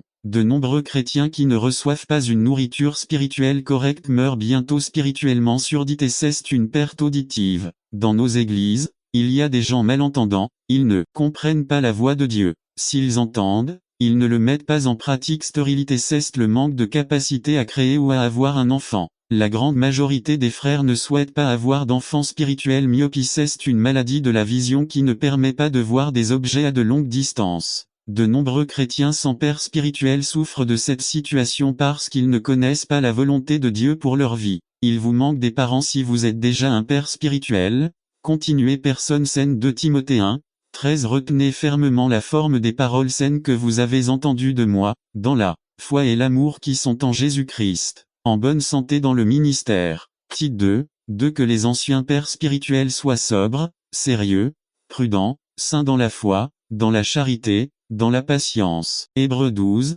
7 à 8 Si vous supportez la discipline, Dieu vous traite comme des fils. Car quel est le fils que le père ne discipline pas? Mais si vous vous retrouvez sans discipline, à laquelle tous ont participé, alors vous êtes des salauds et non des fils. La compassion du Père a pour vous et vous serez à l'aise. Ex 14 13 à 14 N'attendez pas qu'il soit trop tard. Devenez membre de la chaîne aujourd'hui et obtenez du réconfort et du soutien dans les moments difficiles. Cliquez sur le bouton lien dans la description de la vidéo. Mardi 9 avril 2024 Page 3 1. Ce sont des mots d'encouragement et de confiance en Dieu. Moïse leur dit N'ayez pas peur, vous devez simplement faire confiance à Dieu, il nous sauvera. 3. Peut-être que certains penseraient, Moïse n'a pas été retardé, les Égyptiens arrivent en force, et maintenant il dit que nous ne les reverrons plus jamais. 4. Dans des situations comme celle-ci, nous avons besoin de confiance en la réponse de Dieu. Soyez ferme et calme. Le Seigneur combattra pour vous, vous n'avez qu'à rester tranquille. Niv B. La peur nous dit de revenir. Dans l'impatience, nous faisons et disons des choses imprudentes. Dit rester calme. C'est faire confiance à Dieu est un grand défi de notre foi. 1. Traverser de grandes difficultés. Faites tout ce qui est en notre pouvoir pour faire face à l'adversité. Je prie Dieu et lui dis de prendre mon problème, je le laisse entre ses mains providentielles, qu'il réponde dans son temps et selon sa volonté. 2. C'est la confiance. 3. Et j'ai donc ce genre de confiance pour continuer à faire ma part. Je peux être calme et à l'aise dans mon cœur en sachant que Dieu est aux commandes. 4. C'est la confiance. 5. C'est ce que dit Moïse. Nous ne pouvons pas affronter l'adversité sans cette confiance. IV. Dieu a le pouvoir d'aider. À les instructions de Dieu à Moïse, lisez 15 à 18. B. Dieu neutralise les Égyptiens par le feu. 19 à 20. C. Les eaux de la mer divisées en deux. 21 à 22. D. Les Égyptiens entrent et meurent. 23 à 28. E. Un résumé. 29 à 31. F. Le salut est vu dans les versets suivants. 1. Alors les enfants d'Israël entrèrent au milieu de la mer sur la terre ferme, ayant l'eau comme muraille à leur droite et à leur gauche. Ex 14, 22-2. Et les enfants d'Israël traversèrent le milieu de la mer sur la terre ferme, ayant les eaux comme muraille à leur droite et à leur gauche. Ex 14, 29-3. Ainsi, ce jour-là, l'Éternel délivra Israël de la main des Égyptiens et Israël vit les Égyptiens morts au bord de la mer. Ex 14, 34. Nous n'aurions pas tort de dire que certains Israélites n'y ont pas cru jusqu'à ce qu'ils aient vu cela se produire. N'attendez pas qu'il soit trop tard. Devenez membre de la chaîne Today et bénéficiez de réconfort et de soutien dans les moments difficiles. Cliquez sur le lien dans la description de la vidéo. Mar 9 avril 2024 page 4-5. Le même Dieu qui nous a sauvés est le même qui nous annonce l'évangile du salut, le croyons-nous. 6. Dieu dit qu'il nous aidera à répondre à nos besoins si nous lui faisons confiance, le croyons-nous. 7. Dieu a le pouvoir de nous sauver. Il est fidèle à ses promesses. Cela doit signifier beaucoup pour nous. Conclusion. 1. Marcher, frères, marchons en avant. 2. Marchons sans nous plaindre, confions en Dieu, il a le pouvoir de nous aider. 3. Il se battra pour nous, soyons calmes, faisons notre part. 4. Quand Satan s'avance après nous. 33-30. C'est pourquoi dit l'Éternel, le Dieu d'Israël. J'avais dit que ta maison et la maison de ton père marcheraient devant moi pour toujours, mais maintenant le Seigneur a dit, jamais je ne ferai une telle chose, car j'honorerai ceux qui m'honorent, et ceux qui me méprisent seront peu estimés. B. Les bénédictions de Dieu ont un prix pour notre obéissance. 3. Dieu peut trouver un substitut à l'appel et les dons de Dieu sont irrévocables. Le destin et le but qu'il a pour nous sont permanents, mais notre désobéissance peut annuler ses meilleurs plans. B. Dieu lui avait créé un prêtre fidèle. 1 Samuel 2:35. Et je me susciterai un prêtre fidèle, qui fera selon mon cœur et mon âme, et je lui bâtirai une maison solide, et il marchera toujours devant mon. 4. Dieu discipline sévèrement Élie. Nous ne devrions jamais occuper des postes d'autorité si nous ne sommes pas qualifiés. Jacques 3:1. Mes frères, ne soyez pas nombreux à devenir enseignants, sachant que nous recevrons une plus grande condamnation. B. Dieu est juste, sa discipline sera conforme à ce qui nous a été confié. Luc 12:48. B. Car à quiconque à qui on a beaucoup donné, on exigera beaucoup, et à qui on a beaucoup confié, on demandera davantage. 5. Le manque de diligence est dangereux à Dieu ne cache pas la présence du mal,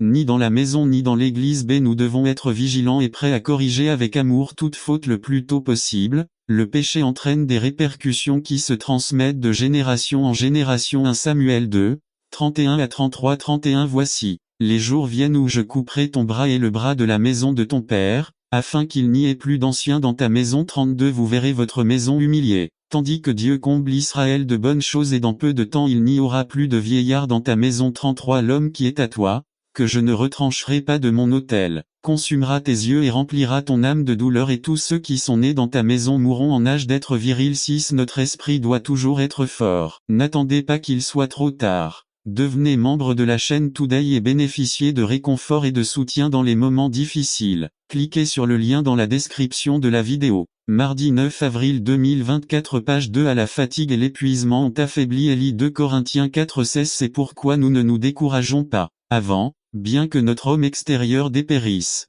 L'homme intérieur se renouvelle néanmoins de jour en jour. B. Nous devons refuser de vieillir spirituellement et nous renouveler par la parole et la prière. 7. Le manque de leadership. Amen. Ishabo. Ishabo signifie la gloire de Dieu est. Partie B. La présence de Dieu ne couvre pas le péché. Une augmentation du service ou de l'adoration ne changera jamais la conséquence du mal commis.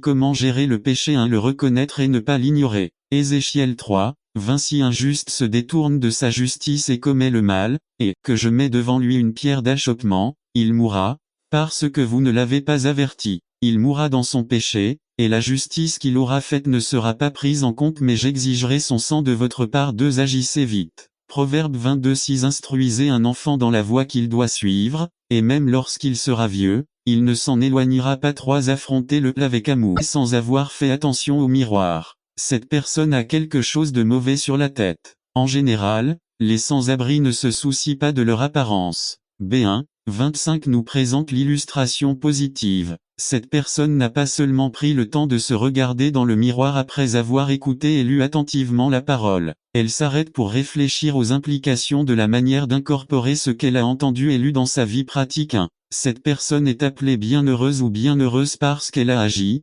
mise en action ce qu'elle a entendu ou lu. 2. Qu'est-ce que le miroir? La loi parfaite, la loi de la liberté. Nous l'avons mentionné précédemment, la loi pour un juif et l'Ancien Testament, la loi est tout ce qui représente la volonté de Dieu. La volonté de Dieu est parfaite. 3. Jacques avait peut-être à l'esprit les paroles du psalmiste 19:7.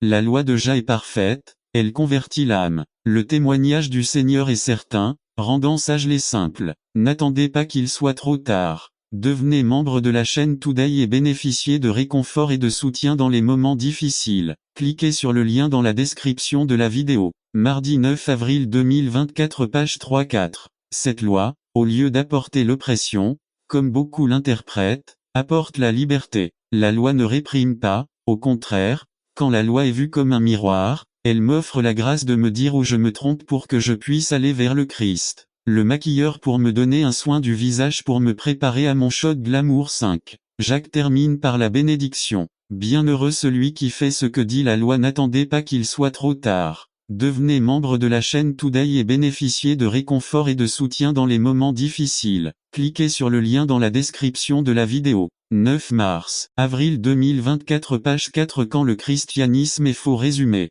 Les dangers de l'auto-tromperie par Carlos Camarena. Quand le christianisme est faux. Texte. Jacques 1 26 à 27. Lecture biblique. Ésaïe 1 10 à 18. Introduction. Jacques semble soucieux d'expliquer à ses auditeurs ou lecteurs ce qu'il voulait dire lorsqu'il disait « Soyez des pratiquants de la parole, pas seulement des auditeurs ». 1. Dans 1, 27, Jacques résume ce que signifie la vraie religion, en mettant un accent particulier sur les personnes que l'Église a tendance à ignorer ou que même la société laisse marginaliser. Ce sera le sujet d'étude au chapitre 2. Mais avant d'entamer la discussion sur ce qu'est la vraie religion, Jacques souhaite clarifier ce qu'implique une vraie religion, en plus de prendre soin des nécessiteux dans l'Église et la communauté. 3. Si je me sens mal à l'aise de parler du sujet de ce soir, j'imagine que Santiago a dû se sentir mal de devoir discuter d'un sujet comme celui-ci. 4. Personne ne devrait avoir à parler de ce sujet dans une communauté dite chrétienne, en particulier dans une communauté qui prétend garder les commandements de Dieu et avoir la foi de Jésus. Cela ne devrait même pas être mentionné, mais c'est là. 5. 1. 26. Si quelqu'un semble être religieux parmi vous et ne retient pas sa langue mais trompe, un problème pour certains, pour d'autres, le problème est que leur travail les consume. Dans ce texte, Dieu nous enseigne que notre corps a besoin de repos. Nous avons besoin de rompre avec le travail, la routine, le stress et les pressions. Nous vivons dans un monde où certains se targuent d'être des bourreaux de travail. Une semaine de travail de 60 à 70 heures n'est plus une chose rare de nos jours. Quand quelqu'un est rempli de fierté en se vantant du nombre exagéré d'heures consacrées au travail, cette personne crie qu'il y a un sérieux problème avec les priorités dans sa vie. Une gestion complète de la vie doit inclure l'enseignement du jour du Seigneur comme un repos physique. 3. Beaucoup de gens disent qu'ils doivent ouvrir le dimanche car sinon ils ne pourront pas survivre. Ils essaient de profiter du dimanche pour obtenir leurs extras parce qu'ils ne croient pas en une promesse faite par Dieu selon laquelle il pourvoira complètement à tous leurs besoins s'ils le cherchent d'abord. D'autres nous disent qu'ils doivent travailler le dimanche parce que sinon, ils ne peuvent pas remplir leurs engagements. Ce que ces gens disent en réalité, c'est « Nous n'avons pas le temps de réserver du temps 4. » Mais combien la mentalité des Juifs était différente de l'attitude de nos jours. Dieu dit à Moïse 3 « Tu parleras aux enfants d'Israël et tu leur diras, en vérité, vous observerez mes sabbats, car c'est un signe entre moi et vous à travers vos générations, afin que vous sachiez que je suis le Seigneur qui te sanctifie. 14 Vous observerez donc le sabbat, parce qu'il est saint pour vous. Celui qui le souille mourra sûrement. Quiconque y fera un travail sera éliminé de son peuple. 15 Vous travaillerez pendant 6 jours, mais le 7e jour est un jour de repos consacré à Jéhovah. Quiconque travaille le jour du sabbat mourra sûrement. 16 C'est pourquoi les enfants d'Israël observeront le sabbat et le célébreront de génération en génération comme une alliance perpétuelle. 17 Ce sera pour toujours un signe entre moi et les enfants d'Israël, car en 6 jours l'Éternel a fait les cieux et la terre, et le 7e jour il a cessé et s'est reposé. 5 Nous devons arrêter la vie bien remplie que nous avons menée toute la semaine. C'est comme descendre une pente très raide. Nous devons avoir un contrôle très ferme, sinon nous courons le risque sérieux d'aller de plus en plus vite jusqu'à ne plus pouvoir nous arrêter. Si Dieu a créé le monde en 6 jours et s'est reposé le 7e, il est évident que l'enseignement est qu'en 6 jours nous devons remplir toutes nos responsabilités. Si nous ne le faisons pas, nous nous dirigeons vers une descente, à notre propre détriment physique et spirituel. C'est nuisible et le pire c'est un péché. C'est pour le sanctifier. Sanctifier, c'est séparer une chose pour un usage spécial différent des autres. Cela équivaut à consacrer. C'est mettre de côté. On ne nous dit pas que nous allons adorer ce jour, mais plutôt de ne pas le considérer comme un simple jour de la semaine. C'est comme si Dieu disait, « Ma journée est un jour spécial, ce n'est pas un jour ordinaire. Je veux que ce soit spécial pour toi comme ça l'est pour moi. » Le Seigneur a établi et béni le jour du sabbat afin qu'il soit réservé à des fins spéciales. Il l'a béni. Il y a une bénédiction pour ceux qui observent correctement le jour termine, car le Seigneur est véritablement ressuscité des morts, comme il l'avait promis. Ce matin, nous allons considérer ce grand fait qui est la raison de tout dans la vie chrétienne. La résurrection du Christ est un fait complètement vrai. 3 à 8 À la résurrection de notre Seigneur est le thème central de l'Évangile. 1 à 2 1 Paul souligne que c'est dans cette grande doctrine fondamentale de l'Église cela a mis votre foi. C'est sur cette doctrine que repose tout l'espoir du croyant. Grâce à ce fait, nous sommes sauvés Nous voyons donc ici que la résurrection est un élément central du message qui doit être prêché à tous, pour la foi et la repentance. Ce n'est pas une annexe après la mort du Seigneur. En d'autres termes, Paul dit que l'Évangile est incomplet s'il n'inclut pas la résurrection du Seigneur. Bien souvent, lorsque nous partageons Jésus-Christ, nous nous concentrons uniquement sur la mort et perdons de vue le fait que sa résurrection est un élément fondamental du message de l'Évangile. Mais il ne faut pas s'arrêter là, il faut souligner avec plus d'enthousiasme que Jésus n'est pas resté dans le tombeau. Et il faut croire cette vérité pour le salut si vous confessez de votre bouche que Jésus est Seigneur et croyez dans votre cœur que Dieu l'a ressuscité des morts, vous serez sauvés. 3. Au cours de cette semaine sainte, nous avons eu l'occasion de réfléchir sur les souffrances du Christ. Mais aujourd'hui, toute cette réflexion se termine par la plus grande célébration dont puisse jouir la foi chrétienne. Gloire à Dieu. La mort et la résurrection de notre Seigneur font partie du plan éternel de Dieu. 3 à 4 1 La Bible enseigne que les événements de la mort et de la résurrection de Jésus ne se sont pas produits de manière inattendue. Dieu, depuis l'éternité, et conformément à son dessein éternel pour nous en Christ, comme le dit l'apôtre Pierre, l'agneau avait été immolé avant la fondation du monde. Dans sa prédication à la Pentecôte, l'apôtre dit quelque chose d'étonnant. Hommes d'Israël, écoutez ces paroles. Jésus de Nazaréen, un homme approuvé par Dieu parmi vous par les prodiges et les signes que Dieu a accomplis parmi vous par lui, comme vous. Vous savez 23 Celui-ci, délivré par le conseil résolu et la prescience de Dieu, vous l'avez capturé et tué par les mains des méchants. N'attendez pas qu'il soit trop tard. Devenez membre de la chaîne Today et bénéficiez de réconfort et de soutien dans les moments difficiles. Cliquez sur le lien dans la description de la vidéo. Mardi 9 avril 2024 Page 1 Le crucifiant 3. Le récit de la conversation de Jésus avec les 2 disciples nous dit que à partir de Moïse et de tous les prophètes, il leur interpréta dans toutes les Écritures ce qu'ils disaient de lui. Il serait long et fatigant de revoir une à une les références prophétiques à la mort du Christ dans l'Ancien Testament.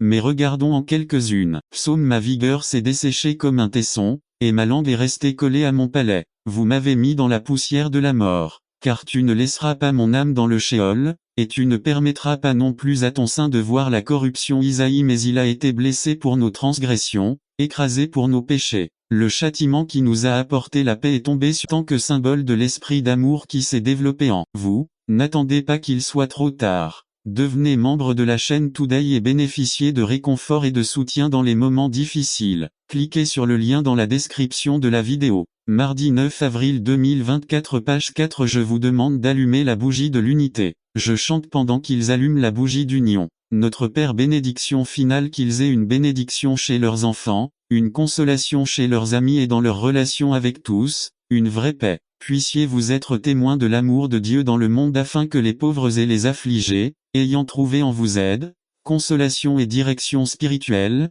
soient un jour reçus, avec gratitude, dans la maison éternelle du Père. Et la bénédiction de Dieu Tout-Puissant, Père, Fils et Saint-Esprit, descend sur vous et demeure pour toujours. Que le Père éternel vous garde unis dans l'amour afin que la paix du Christ habite en vous et demeure dans votre maison. Demandez aux mariés de se prendre la main droite. Ce que Dieu a uni, aucun homme ne le séparera. Que Jéhovah vous bénisse et vous garde. Jéhovah fait briller sa face sur toi et ait pitié de toi. Jéhovah élève sa face vers toi et te donne la paix. Présentation du baiser. La cour d'honneur debout. C'est maintenant un privilège et un plaisir de vous présenter M et Madame Alanise. La cour d'honneur part d'abord. Vous pouvez former un arc avec vos mains et ensuite les mariés arrivent dehors. Dites au revoir et annoncez la réception. N'attendez pas qu'il soit trop tard. Devenez membre de la chaîne Today et bénéficiez de réconfort et de soutien dans les moments difficiles. Cliquez sur le lien dans la description de la vidéo. Mardi 9 avril 2024, page 5. Résumé de l'anniversaire de mariage. Cette cérémonie a été écrite par ma femme et moi pour ses parents. Par Adriane Oliva. Célébration des 40 ans de la famille chrétienne. Révérend Luis G. Martinet et Alfonsa Alvarado Martinet. Prélude du frère Isaac Castello. Instrumental de 30 minutes. Procession à Révérend Gamet.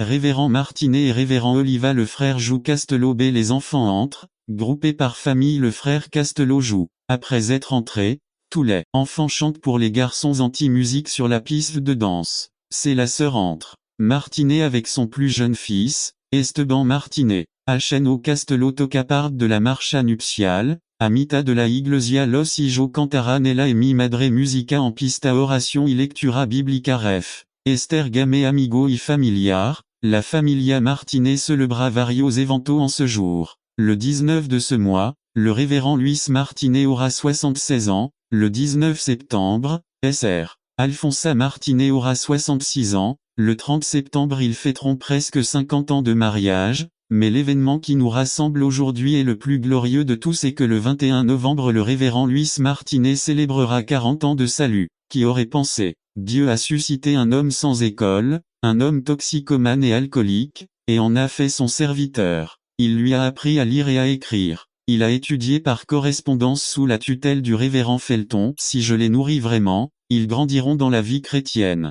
jusqu'à ce qu'ils n'aient plus besoin de moi pour survivre spirituellement et puis je prendrai ma valise et j'irai dans un autre endroit où je pourrai recommencer à jouer. La reproduction est la clé du service, la perpétuité est la clé du leadership. Nous en avons le meilleur exemple dans le Seigneur Jésus, qui n'a pas pensé à se perpétuer ici sur terre, mais plutôt à se reproduire. C'est pourquoi il a pris les 12 disciples. Paul pourrait dire, « Ce que vous avez vu de moi cela enseigne. » La capacité d'un leader n'est pas de faire quelque chose, c'est de reproduire quelque chose, c'est de se reproduire chez quelqu'un. Rassembler les gens n'est pas fructueux parce que les clowns rassemblent les gens dans les cirques et les politiciens sur les places. Ce qui est fructueux se reproduit chez quelqu'un. 4. Le serviteur existe pour être plein du Saint-Esprit, le leader existe pour être plein de lui-même. Nous sommes tous remplis de quelque chose ou de quelqu'un. Soyez remplis du Saint-Esprit est un impératif qui n'a pas perdu de sa validité. Que frustration est en el corazon de muchas ovejas cuando van que su líder están lleno de orgullo, vanidad, idea propia y proyectos humanos pero que satisfacción inunda el corazón de una iglesia cuando observa que su ministro están lleno del Saint-Esprit. Dans l'église primitive, pour occuper des postes clés, il fallait avant tout être rempli du Saint-Esprit. L'apôtre Paul, quand dans Éphésiens 5:18 parle de la nécessité d'être rempli du Saint-Esprit, décrit dans les versets suivants à quoi ressemble une personne remplie du Saint-Esprit et dit que il démontre qu'il est rempli de la manière il parle F5:19b, dans une vie d'adoration F5:19c, dans une vie de gratitude, F5:20d, et dans une vie de soumission. F5:21. Cette vie de sujétion est particulièrement visible dans les relations familiales et professionnelles. La vie d'un serviteur rempli du Saint-Esprit est vue, la vie d'un leader plein de lui-même est également vue. 5. Un serviteur existe pour prier, un leader existe pour parler. Lorsque le ministre vit dans le sanctuaire de prière, il vit de l'huile fraîche de la présence du roi. Ce que les premiers dirigeants de l'Église faisaient le plus, c'était prier. Acte 3 nous montre deux hommes marchant vers le temple pour prier. Acte 4, un groupe d'enfants de Dieu criait en prière et ils étaient tout remplis du Saint-Esprit. N'attendez pas qu'il soit trop tard. Devenez membre de la chaîne Today et bénéficiez de réconfort et de soutien dans les moments difficiles. Cliquez sur le lien dans la description de la vidéo. Mardi 9 avril 2024, page 2, acte 5. Le peuple et les dirigeants prient et sont libérés de la peur. Fait 6. Les dirigeants décident qu'ils doivent se concentrer sur la prière et le ministère de la parole. Alléluia, les serviteurs savent qu'ils ont été appelés à prier quand tout va bien et ils prient quand tout semble aller mal. Ils prient dans le conflit et dans le bonheur. Ils savent que le moteur de leur ministère ne fonctionne qu'avec le carburant de la prière. Quand les serviteurs oublient et deviennent des leaders, ils remplacent la parole par la prière, ils parlent dans les conseils d'administration, ils parlent dans les chaires. Ils parlent lors de congrès et de conférences. Plus que toute autre chose dans cette vie, ces questions me font penser qu'une personne peut passer sa vie de deux manières. 1. Penser qu'elle vit pour plaire à Dieu alors que la réalité est tout le contraire. Avez-vous déjà, après avoir soigneusement choisi, acheté des vêtements à offrir à quelqu'un pour son anniversaire et qui n'étaient pas à la bonne taille, ou vous avez raté un grand événement que vous attendiez avec impatience en pensant que c'était à une autre date? Cela semble désespéré, mais il en va de même dans notre relation avec Dieu. Il est possible de vivre mal, en croyant que tout va bien entre Dieu et soi, qu'il n'y a pas de difficulté majeure. Mais cela ressemble à un terrible cauchemar, car à la fin d'une telle vie se trouve l'horrible réalité de vivre une éternité entière loin de la présence glorieuse et joyeuse de Dieu pour toujours. La Bible dit dans Proverbe 14:12, il y a un chemin qui semble droit à un homme, mais à la fin c'est le chemin de la mort. Autrement dit, il y a des gens qui vivent en pensant qu'ils sont sur le bon chemin, pensant que leur vie n'est pas en danger, que le destin final de leur âme est assuré. Cependant, ces personnes finiront par découvrir avec horreur qu'elles avaient terriblement tort. Nous ne pouvons pas nous permettre de penser que nous pouvons plaire à Dieu selon nos propres conditions. C'est précisément pour cette raison que ce psaume a été écrit. La deuxième façon de vivre cette vie est de vivre totalement étranger à cette réalité que Dieu mérite et que nous vivions pour sa gloire, son honneur et dans l'obéissance à ses commandements. Il y a des gens qui vivent leur vie totalement inconscients du fait qu'il y a une tâche plutôt que nous avons la plus grande tâche qui consiste à réorganiser et à réorienter nos vies vers la recherche de plaire à celui qui est le seul digne d'être craint et honoré. Ces gens vivent 24 heures sur 24 sans le moindre souci, vivant pour eux-mêmes. La Bible les décrit ainsi dans Psaume 73, 3-9. J'enviais les orgueilleux quand je les voyais prospérer malgré leur méchanceté. Ils semblent vivre une vie sans douleur. N'attendez pas qu'il soit trop tard. Devenez membre de la chaîne Today et bénéficiez de réconfort et de soutien dans les moments difficiles. Cliquez sur le lien dans la description de la vidéo. Mardi 9 avril 2024, page 2. Inconfort. Leurs corps sont sains et forts. Ils n'ont pas de problème comme les autres et ne sont pas non plus en proie à des afflictions comme n'importe quel autre mortel. Ils portent leur fierté comme une chaîne en or autour du cou, et ils sont vêtus de leur cruauté. Waouh, ces gens ont tout ce que votre cœur désire. Mais la Bible nous enseigne que ces gens auront la surprise la plus désagréable de leur vie, car un jour ils seront devant Dieu pour les juger, et ce sera la nuit la plus longue et la plus interminable, et ils auront toute l'éternité pour ne pas regretter ces temps consacrés à connaître et à suivre le dessein de Dieu pour leur vie. Ce sera terrible. C'est comme si vous arriviez par hasard à l'école pour découvrir à ce moment-là qu'il y avait un examen très important qui déterminait votre note finale. Alors approfondissons un peu le sujet. David se demande aussi quel style de vie est acceptable pour vivre en communion intime avec Dieu. Quelles sont les conditions pour que Dieu puisse être satisfait de ma vie? Concocter un plan pour démarrer une entreprise qui livrerait des colis du jour au lendemain, partout dans le monde et non la semaine suivante. Le professeur a pensé que son idée était bonne mais pas pratique, alors il lui a donné un C. Après avoir obtenu son diplôme, Fred Smith a fondé une entreprise qu'il a appelée Federal Express. Et nous connaissons tout l'histoire de cette entreprise de classe mondiale à succès. Il pensait qu'il devait y avoir un moyen de livrer des colis différents de ce que quiconque avait essayé auparavant. Cela illustre le désir de vivre en pensant grand pour Dieu. Comment agrandir votre territoire? Si vous essayez de vivre en pensant grand pour Dieu, il y a certaines limites dans votre vie que vous devez dépasser. Nous devons commencer à demander le plus et non le moindre. 3 limites doivent être élargies. Capacité d'entendre pour être plus influençable. Josué 3:9. La clé pour avoir répondu aux prières est de rester tranquille et d'écouter, sans des responsabilités se sentir plus responsable. Josué 1:3. Témoigner, profiter des opportunités. Acte 1:8. Jabé désire être plus et faire plus pour Dieu. Illustration. L'histoire est racontée à propos d'une dame d'âge moyen que nous appellerons Anna et qu'elle était assez riche. La procédure de divorce l'a plongée dans la dépression et, entre autres choses, elle a décidé de réaliser l'un de ses désirs les plus chers, aller à Calcutta pour travailler avec Mère Teresa. Elle a écrit à Mère Teresa pour lui faire part de ses intentions. Il fallut un certain temps avant qu'elle reçoive une lettre de réponse de Calcutta. Il l'ouvrit avec empressement et trouva la réponse suivante. Merci de l'intérêt que vous portez à venir en Inde, mais allez découvrir votre propre Calcutta. Implication exige la foi. Petite prière, petite bénédiction, grande prière, grande bénédiction, demande de travail en raison d'une plus grande responsabilité. La promesse de Dieu est de nous donner le territoire, mais je dois m'efforcer de l'occuper. Deutéronome 1, 30,41. Comment calculer le nouveau territoire? Lorsque nous calculons la taille du territoire que Dieu peut avoir en tête pour nous, nous utilisons cette formule. Mes compétences plus mon expérience plus ma formation plus ma personnalité et mon apparence plus mon passé plus les attentes des autres égale à le nouveau territoire. Ce n'est pas c'est la même chose de penser que Dieu travaillera à travers cela pour dire que Dieu travaillera en association avec ma volonté plus mes faiblesses plus volonté divine plus pouvoir surnaturel de Dieu égale à mon nouveau territoire. Prier pour l'élargissement des frontières, c'est demander un miracle. Un miracle est une intervention de Dieu pour provoquer quelque chose qui ne se produirait normalement pas. Si vous faites de petits pas, vous n'avez pas besoin de Dieu. En revanche, si vous vous jetez dans le courant de Dieu, qui dépasse notre capacité à les accomplir, alors un miracle s'accomplira et vous serez aux premières loges pour l'observer. N'attendez pas qu'il soit trop tard. Devenez membre de la chaîne Today et bénéficiez de réconfort et de soutien dans les moments difficiles.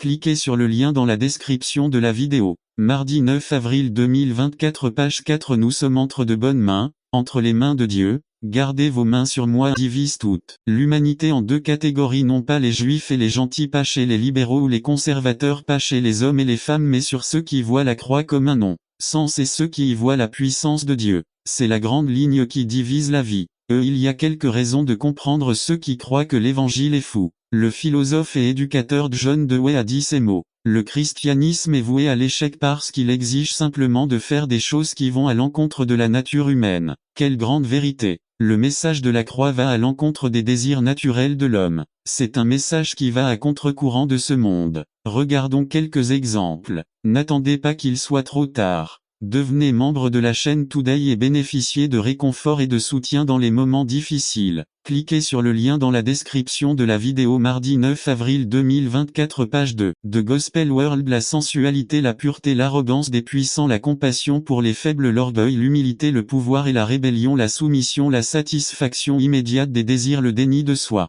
Vivre pour soi, vivre pour un ou plusieurs autres, la loi du plus fort, la loi de l'amour, la vengeance, la revendication des droits, le pardon, la vie confortable, la souffrance. Le message de l'évangile de la croix. En même temps qu'il divise, unit aussi. J'ai divisé, car comme nous l'avons vu, la réaction de ceux qui sont finalement condamnés est le rejet parce qu'ils considèrent que cela n'a aucun sens. Des familles, des nations et des peuples ont été divisés à cause de l'évangile. L'histoire de l'homme nous enseigne que l'évangile de la croix a été détesté par des personnes puissantes, comme les empereurs romains au cours des 3 premiers siècles de notre ère. Parfois, je me décourage quand je vois que lorsqu'on prêche, il y a ceux qui hésitent à prêcher. Je connais les paroles d'Ésaïe 55:11. Ainsi en sera-t-il de ma parole qui sort de ma bouche. Il ne me reviendra pas vide, mais il fera ce que je veux et il prospérera dans ce pourquoi je l'ai envoyé. Mais il y a un double objectif, la transformation et le jugement. Dieu jugera les hommes selon mon évangile. Rome 2,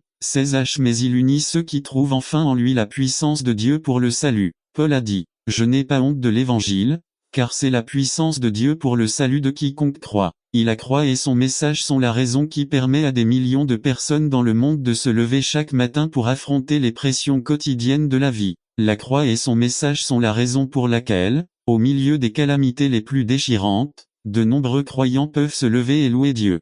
Nous sommes rassemblés ici ce matin parce que nous avons entendu et cru l'évangile qui nous a sauvés. Application. Qu'est-ce que cela signifie? Ne cessons jamais de nous émerveiller devant le puissant message de salut que nous trouvons dans l'évangile. N'ayez jamais honte devant vos amis de savoir que vous êtes évangélique, c'est-à-dire quelqu'un qui croit et vit selon l'évangile. N'ayez pas peur d'être rejeté ou moqué par vos amis parce que vous êtes chrétien, parce que vous lisez la Bible et parce que vous croyez tout ce qu'elle dit. Ils vous voient peut-être comme un cinglé, mais en réalité, ce sont eux qui devraient avoir honte d'être les vrais imbéciles et de rejeter la puissance de Dieu pour changer leur vie. Il y a une deuxième caractéristique. La patience est active. La patience des saints n'a rien à voir avec les gens qui attendent le retour du Seigneur mais ceux à qui les talents ont été donnés et doivent être utilisés jusqu'à ce qu'ils viennent d'eux. L'agriculteur qui sème, mais devient désespéré et cesse de s'occuper de ses récoltes, lorsqu'il voudra récolter, il constatera que les insectes et les oiseaux auront terminé sa récolte. Le fermier attend patiemment la récolte, mais cette patience n'est pas passive, il est actif. 3. Mener les travaux à leur terme demande une extrême patience. Arriver au bout est la chose la plus importante. Gagner au baseball ne consiste pas à réussir des coups sûrs et à atteindre le premier but, ni à réussir un double ou un triple et à atteindre le troisième but. 4. Le but de la victoire est d'atteindre le marbre. L'équipe peut réussir 20 coups sûrs, mais si aucun de ses joueurs ne rentre chez lui, elle ne gagnera jamais 5. Le but de la patience est d'atteindre notre destination finale, c'est voir mûrir le fruit de l'esprit. B1, 4a, mais que la patience fasse son œuvre complète. La patience et la persévérance. C'est la persévérance, sticking to it, dirait-on en anglais, jusqu'à ce que son œuvre soit achevée. 1. Avez-vous fait confiance à Dieu dans une telle occasion? La patience se reflète dans la façon dont vous lui ferez confiance aujourd'hui, demain et après-demain. Vouliez-vous vous faire baptiser et donner votre vie à Dieu? Ce n'est que le début. La patience exige d'y rester jusqu'au bout, mais celui qui persévérera jusqu'à la fin sera sauvé. Mt 10-22b2, 1, 4a, mais que la patience fasse son œuvre complète. La figure ici est celle d'un arbre chargé de fruits. C'est ce que signifie être parfait dans ce même verset. La personne en voie de maturité en Jésus-Christ. 3. Lorsque Jacques dit « Considérez toute votre joie lorsque vous rencontrez diverses épreuves » 1-3, il nous dit que nous sommes sur le chemin de la maturité chrétienne. C'est dans l'épreuve que le vrai croyant se révèle. 4. Cette maturité n'exige pas la perfection, elle exige du dévouement et de la persévérance. Lorsque vous allez à l'école, le but ultime est d'obtenir votre diplôme attestant que vous avez terminé le cours 5. Cela signifie que vous devrez réussir les tests. Vous pouvez échouer à certains examens, vous n'obtiendrez peut-être pas la meilleure note dans certaines épreuves, mais en fin de compte, vous devez réussir tous les cours. Quiconque ne termine pas le cours est appelé abandon. 6. Afin que nous ne soyons pas des abandonnés spirituels, dit Jacques, la patience doit avoir son œuvre accomplie. Afin que vous soyez parfaits et accomplis, ne manquant de rien. 1-4-7. Sans rien manquer. Pourquoi rien ne manque-t-il? Car Jéhovah est notre berger, rien n'attend qu'il soit trop tard. Devenez membre de la chaîne Today et bénéficiez de réconfort et de soutien dans les moments difficiles. Cliquez sur le lien dans la description de la vidéo. Mardi 9 avril 2024 page 2. Il nous manquera. Si le croyant suit la direction divine, s'il est patient dans toutes ses expériences, il ne manquera jamais de rien. Il s'occupera de tout. C'est tout comme il ne suffit que les dessins avaient des prix. Il ne s'agit pas de féliciter mais de donner un honneur ou une reconnaissance pour avoir accompli quelque chose de positif. Qu'est-ce que le déshonneur? Une jeune femme récemment convertie appelle le pasteur pour lui dire que dimanche prochain elle ne pourra pas être à l'église car elle doit partir en vacances avec sa famille non convertie. Il visite le parc national de Sequoia où tout le monde récupère des morceaux d'arbres pétrifiés comme souvenir. Dans le parc, il voit un panneau indiquant il est interdit de transporter du bois pétrifié, vous risquez une amende et il rend ce qu'il avait emporté dans la forêt. Lorsqu'elle est rentrée chez elle, tout le monde a montré ses souvenirs sauf elle et lui a demandé pourquoi elle avait fait cela. Lorsqu'elle en a expliqué la raison, sa famille s'est moquée d'elle, l'a ridiculisée pendant des semaines. Elle aurait dû être honorée et non déshonorée. N'attendez pas qu'il soit trop tard. Devenez membre de la chaîne Today et bénéficiez de réconfort et de soutien dans les moments difficiles. Cliquez sur le lien dans la description de la vidéo. Mardi 9 avril 2024 page 1 examinons les actions de Barnabas 1. Ils l'envoyèrent à Antioche à je ne refuse pas la commission B. Il est parti sans se plaindre d'eux. Barnabé a vu la grâce de Dieu et s'est réjoui. Nous devrions nous réjouir lorsque nous voyons la bénédiction des autres. B. Nous devons désirer la bénédiction des autres. 3. J'exhorte chacun à rester dans le Seigneur. Je ne regarde pas la quantité de travail, ni les heures, ni les difficultés. B. Son objectif était tous les gens qui avaient besoin de lui. 4. On l'appelait un homme bon, plein du Saint-Esprit et d'une grande foi. Peu importe qui vous dites que vous êtes, l'important est qui les gens disent que vous êtes. B. Barnabas savait qu'il représentait le Seigneur et que Dieu était avec lui. Dieu veut toujours faire ressortir le meilleur de nous. C'est seul le fruit du Saint-Esprit en nous pourrait nous conduire à servir comme Barnabas. 5. Quand il a vu la croissance si grande et s'est rendu compte qu'il n'était pas qualifié pour autant de personnes, il est allé chercher Pablo. À la fierté de penser que nous pouvons tout réaliser seul peut entraîner des pertes. B. Nous avons tout besoin de personnes pour nous aider à réaliser le travail. 6. Barnabas resta à les honorer. Barnabas a vu leurs bonnes œuvres et les a appelés chrétiens. B. Barnabé a utilisé ce nom pour la première fois, il n'a pas eu peur de l'honorer même s'il était critiqué. 3 façons d'honorer. 1. Respecter les autres en les plaçant en hauteur. Dieu nous voit comme des rois, des prêtres, des ambassadeurs, comme ses enfants et bien plus encore. Nous n'avons pas le droit de mépriser ou de rabaisser ce que Dieu veut exalter. B. Si, par ignorance, vous avez déshonoré aujourd'hui, vous pouvez commencer à offrir le cadeau de l'honneur de considérer les autres comme un trésor de Dieu. À illustration, Juan vivait sur l'une des îles du Pacifique et une histoire nous raconte que c'est la coutume sur l'île d'acheter sa femme avec du bétail, le prix d'une femme et d'une à 3 vaches. Juan avait remarqué une fille nommée Sarita, et qualifier cette fille de moyenne était un grand compliment. C'était très. N'attendez pas qu'il soit trop tard. Devenez membre de la chaîne Today et bénéficiez de réconfort et de soutien dans les moments difficiles.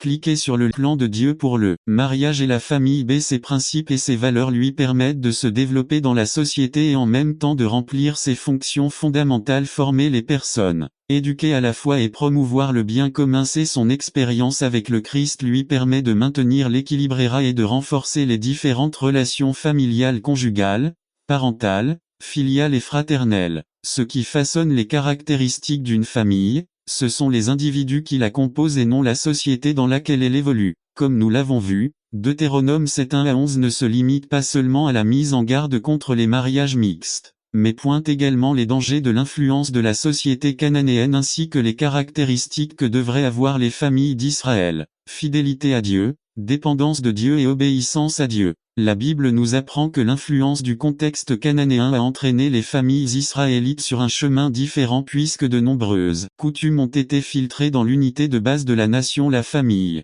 Je ne veux pas blâmer la société ou le contexte dans lequel nous vivons pour nos décisions. Nous sommes également responsables puisque, ayant le Seigneur dans nos vies, nous ignorons souvent ce que dit la Bible. Mais aujourd'hui, l'histoire se répète. De nombreuses coutumes de notre contexte ont pu s'infiltrer dans notre famille de la manière suivante. 1. La religion à la place de la relation avec Dieu l'Éternel, ton Dieu, t'a choisi pour être pour lui un peuple spécial, plus que tous les peuples qui sont sur terre. V. Si n'attendez pas qu'il soit trop tard. Devenez membre de la chaîne Today et bénéficiez de réconfort et de soutien dans les moments difficiles. Cliquez sur le lien dans la description de la vidéo. Mardi 9 avril 2024 page 1 L'alliance de Dieu avec le croyant est basée sur une relation personnelle avec Christ. Cette relation est ce qui nous donne une perspective différente sur la vie et sur ce qu'est la famille. Frères, si en tant que croyants le sol tremble à cause des problèmes familiaux auxquels nous sommes confrontés, et si nous n'avions pas le Seigneur dans nos vies, qu'est-ce qui cause de grands ravages dans la vie familiale dans notre société? Le fait que notre société a remplacé la relation avec Dieu par des paramètres purement religieux. Le contexte actuel nous dit qu'il est bon d'avoir une religion, à condition que Dieu ne s'immisce pas dans la vie privée des gens. L'absence de Dieu dans la vie familiale a conduit de nombreux maris et pères à abuser de leur pouvoir et de leur autorité. C'est pourquoi nous trouvons des maisons détruites, des enfants et des femmes maltraités. La religion ne peut pas tourner le cœur des parents vers leurs enfants et le cœur des enfants vers leurs parents. À de nombreuses reprises, Dieu a appelé les familles et les personnes en général à corriger leur chemin, à lui être fidèles et à le servir de tout leur cœur. La lutte au lieu de la dépendance de Dieu. Un recensement effectué en 2001 indique qu'il y a au Canada 8 654 845 croyants évangéliques, mais que seulement 22%, soit 1 904 066, fréquentent régulièrement leur église le dimanche. Qu'est-ce que cela nous dit? Que nous vivons dans un contexte où tout le monde évolue à un rythme rapide, tellement accéléré qu'il n'y a plus de temps pour rien, pas même pour la femme, qu'il n'y avait pas d'eau. Cela suscita la colère des Israélites contre Moïse au point qu'ils l'avaient déjà condamné à mort. 4. Pour Moïse, il ne s'agissait pas simplement d'une plainte concernant une erreur de route, mais d'un jugement contre Dieu. Voyez ce que dit le vers 7:7 et il donna à ce lieu le nom de Massa et Mériba, à cause des querelles des enfants d'Israël, et parce qu'ils tentaient l'Éternel, en disant, l'Éternel est-il donc parmi nous ou n'est-il pas? N'attendez pas qu'il soit trop tard. Devenez membre de la chaîne Today et bénéficiez de réconfort et de soutien dans les moments difficiles. Cliquez sur le lien dans la description de la vidéo. Mardi 9 avril 2024. Page 2. Réponse de Dieu. Il a juré dans sa colère qu'il n'entrerait pas dans son repos, qui représente ici la terre promise. La Bible dit que tous les Israélites qui ont quitté l'Égypte ont erré pendant 40 ans jusqu'à ce qu'ils meurent tous, à l'exception de 2 hommes, Josué et Caleb. Nous parlions de la façon dont l'adoration exige et forme un cœur humble de la part de l'adorateur. Ce cœur humble est une condition essentielle pour obéir à Dieu. C'est là que réside l'importance d'adorer Dieu. Ne dissocions jamais l'adoration de l'obéissance. Notons 3 avertissements sérieux concernant la désobéissance. À la désobéissance est le produit d'un cœur dur. La Bible nous met en garde contre le danger latent de développer un cœur dur et incrédule. Heb 3, 12,13-12 Prenez garde, frères, qu'il n'y ait chez aucun de vous un cœur mauvais et incrédule pour s'éloigner du Dieu vivant. 13 Mais exhortez-vous les uns les autres chaque jour, pendant qu'il est dit, aujourd'hui afin qu'aucun de vous ne s'endurcisse par la tromperie du péché. Remarquez la raison pour laquelle un cœur finit par devenir dur, insensible la tromperie du péché. Nous nous trompons en croyant que désobéir une fois ne nous affectera pas tellement. Par conséquent, nous nous trompons en arrêtant de lire la Bible en pensant que ce n'est pas si grave en arrêtant de confesser quotidiennement nos fautes et nos péchés à Dieu en arrêtant de nous réunir régulièrement en ne respectant pas les commandements clairs de la Bible en cessant de gérer nos finances et nos biens matériels pour honorer Dieu en cessant de nous soumettre à l'autorité de ceux qui sont au-dessus de nous etc. Un cœur dur n'est pas le résultat d'un changement radical du jour au lendemain mais de petites désobéissances, qui se font de plus en plus avec plus de finesse, avec plus de soin. Quelle est la solution de Dieu? Écoutez sa voix, car en l'entendant, nous avons la seule option pour lui obéir. La désobéissance est une attaque sérieuse contre Dieu. Regardez la version de Dieu de cet événement. Ils m'ont tenté, ils m'ont mis à l'épreuve, ils m'ont mis à la place des accusés. Pendant 40 ans, j'ai été en colère contre eux. C'était un procès contre Dieu, dans lequel il était coupable de ne pas avoir tenu ses promesses. Ce que ces gens n'ont pas vu, c'est que ceux qui étaient sur le banc des accusés, c'était précisément eux. C'est la désobéissance révèle un cœur rebelle. C'est un peuple dont le cœur est errant et qui n'a pas connu mes voies. Paul le dit ainsi dans Romains 3, 11-12. Il n'y a personne qui comprenne, il n'y a personne qui cherche Dieu. 12. Ils se sont tous détruits. Cliquez sur le lien dans la description de la vidéo. Mardi 9 avril 2024 page 1-4. En fournissant des juges qui, d'une manière ou d'une autre, ont apporté la paix au peuple et le jugement à l'ennemi. Bonté dont jouit également le croyant Aoi. Saint. Ex. 15. 1. PS 99 3. 9. 111 9. Apocalypse 15 4. À cela signifie que Dieu est complètement séparé du péché. Tout ce qui fait référence à Dieu est perfection. C'est la sainteté de Dieu et la raison pour laquelle les séraphins criaient de louange. Puisque Dieu est très différent des dieux terrestres, la terre entière est pleine de sa gloire. Et il est personnifié dans les écrits poétiques par ceux qui rendent louange et adorent. Un exemple de ceci est le psaume 19:1. Les cieux déclarent la gloire de Dieu. La sainteté même de Dieu fait que les cieux déclarent même sa gloire. La sainteté de Dieu est personnifiée en Jésus-Christ, qui s'est montré jusqu'à la fin de son ministère terrestre quelque chose de plus qu'un humain, mais s'est révélé être le Saint. En Jésus-Christ, l'Église a été sanctifiée pour être présentée devant Dieu. 1. Sanctifiée séparée du péché. 2. Sanctifiée dans le but de servir le Seigneur. Apocalypse 15, 4. Les nations elles-mêmes se retrouvent dans le besoin d'adorer le Saint. Conclusion. C'est le Dieu en qui vous avez placé votre confiance. Il est fidèle, gentil et saint. N'attendez pas qu'il soit trop tard. Devenez membre de la chaîne Today et bénéficiez de réconfort et de soutien dans les moments difficiles. Cliquez sur le lien dans la description de la vidéo. Mardi 9 avril 2024 page 2 Les dangers de la prospérité résumé. Ce sont des choses que l'ennemi de votre âme ne veut pas que vous sachiez. Par Alberto Sanchez Les dangers de la prospérité 2 CHR 12, 1 à 8 Ce que l'ennemi ne veut pas que vous sachiez Introduction. Roboam venait d'un temps de restauration. Après avoir écouté de mauvais conseils, il décida d'écouter le second temps. Les conseils de la parole de Dieu, cela l'a fait prospérer. Il fut établi comme roi, les villes furent fortifiées, il y avait suffisamment de nourriture en elles, il y avait des hommes et des femmes qui adoraient le Seigneur, le royaume lui-même était consolidé. Mais quelque chose de terrible, de monstrueux s'est produit à cause de la prospérité dont ils jouissaient désormais, ils ont oublié Dieu. Ils avaient oublié celui qui les avait fait prospérer et se porter bien. Ils sont devenus ingrats 2 Chroniques 12 1 à 2 à après que Roboam ait consolidé son royaume et se soit établi sur le trône, lui et tout Israël ont abandonné la loi de l'Éternel et lui ont été infidèles. 1. Il était sous la loi de Dieu alors qu'il était en difficulté et ne se sentait pas encore autonome. 2. Son bien-être l'a amené peu à peu à abandonner les choses de Dieu. 3. Tous ceux qui dépendaient de son règne ont été influencés de la même manière. 4. Ils sont devenus ingrats, ils ont consacré leur temps à d'autres choses qui sont devenues une priorité dans leur vie, à d'autres dieux. Application. Dieu a fait prospérer des millions de personnes, et beaucoup ne sont plus sur leur chemin parce qu'ils suivent les richesses de ce monde et ont oublié les richesses spirituelles. Cliquez sur le lien dans la description de la vidéo. Mardi 9 avril 2024 page 3 Faiblesse morale chronique résumée. L'appel et les dons de Dieu sont irrévocables. Le destin et le but qu'il a pour nous sont permanents.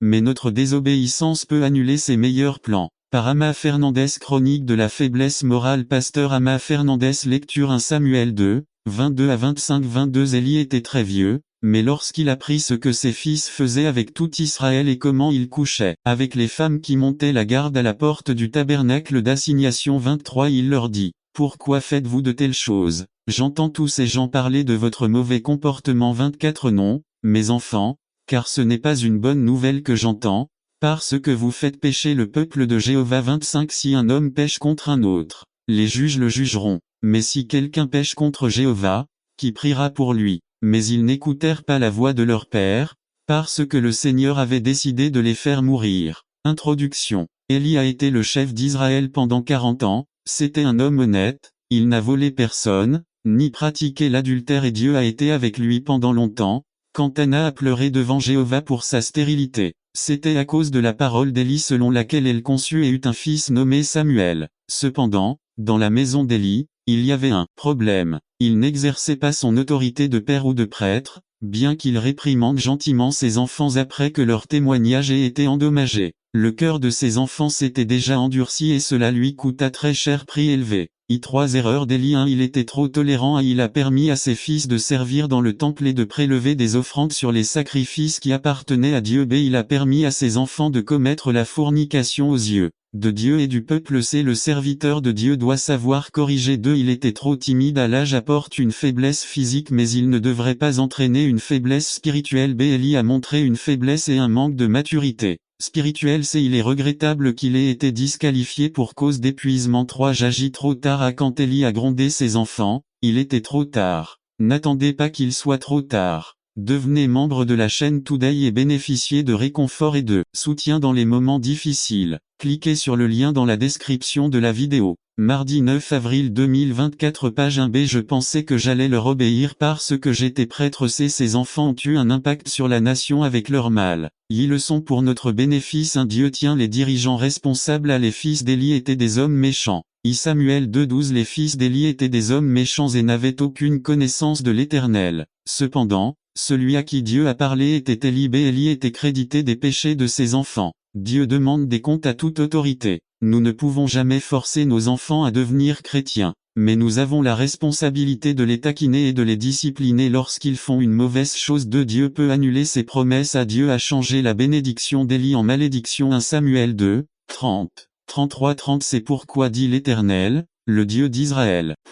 Ta 9 C'était donc un honneur pour vous qui croyez mais pour les désobéissants, la pierre Pétra qu'ont rejeté les bâtisseurs, Si a été faite la tête d'angle 8 et Pétra est une pierre d'achoppement et un rocher de scandale pour ceux qui trébuchent dans la parole, en étant désobéissants pour lequel ils ont également été ordonnés 9 mais vous êtes une race élue, un sacerdoce royal, une nation sainte, un peuple spécial, pour que vous puissiez proclamer les louanges de celui qui vous a appelé des ténèbres à sa merveilleuse lumière. N'attendez pas qu'il soit trop tard. Devenez membre de la chaîne Today et bénéficiez de réconfort et de soutien dans les moments difficiles. Cliquez sur le lien dans la description de la vidéo. Mardi 9 avril 2024 page 2 C. L'Église doit être offensive et non défensive. Regardez ce que Dieu a fait et non ce que fait le diable. Matthieu 16-18 Et les portes de l'enfer ne prévaudront pas contre elles. Les portes égales à royaume. Les portes faisaient référence aux réunions du gouvernement romain où ils organisaient leur plan de gouvernement.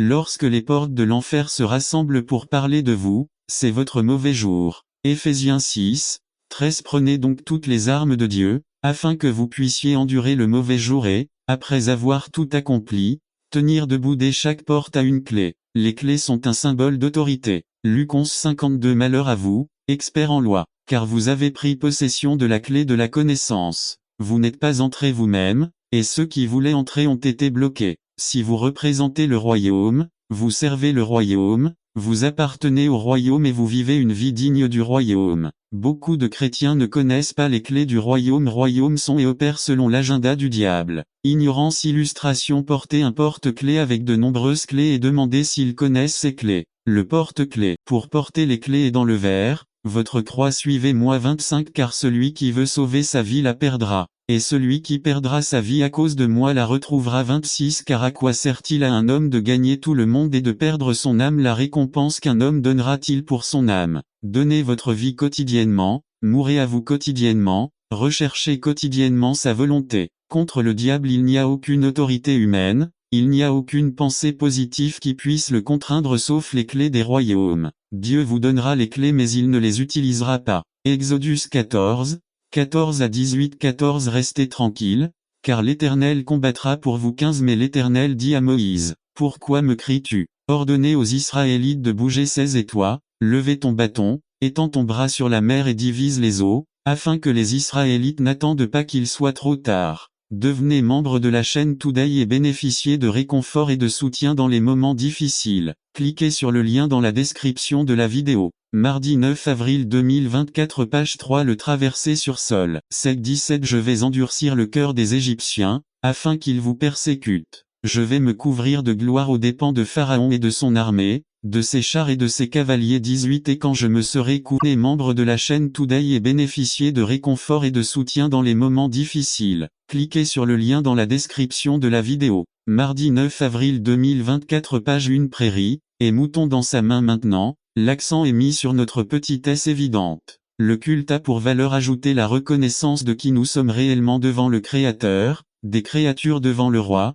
les sujets devant le berger, brebis de sa main. Personne ne contredirait l'évidence qui découle de l'adoration de Dieu, c'est-à-dire la reconnaissance de la grandeur de Dieu. Mais à notre époque où nous avons développé une conception exagérée de qui nous sommes, le culte sert d'antidote à nos illusions de grandeur. En adorant, pour ainsi dire, nous retrouvons notre vraie taille. Deuxièmement, cette posture physique indique également la posture spirituelle du cœur. D'adoration. L'adoration, ce n'est pas seulement chanter, ce n'est pas seulement exprimer des vérités profondes sur Dieu avec des paroles émotionnelles, mais c'est essentiellement une soumission à sa volonté, c'est un renoncement à nous-mêmes, c'est une acceptation du pouvoir qu'il possède pour gouverner, diriger et même disposer de nos vies. L'adoration a très peu à voir avec les aspects physiques, tels que le ton, le volume, voire la qualité de la voix de l'adorateur. Bien sûr, il faut être prudent, puisqu'il s'adresse au Seigneur, mais l'accent n'est pas là,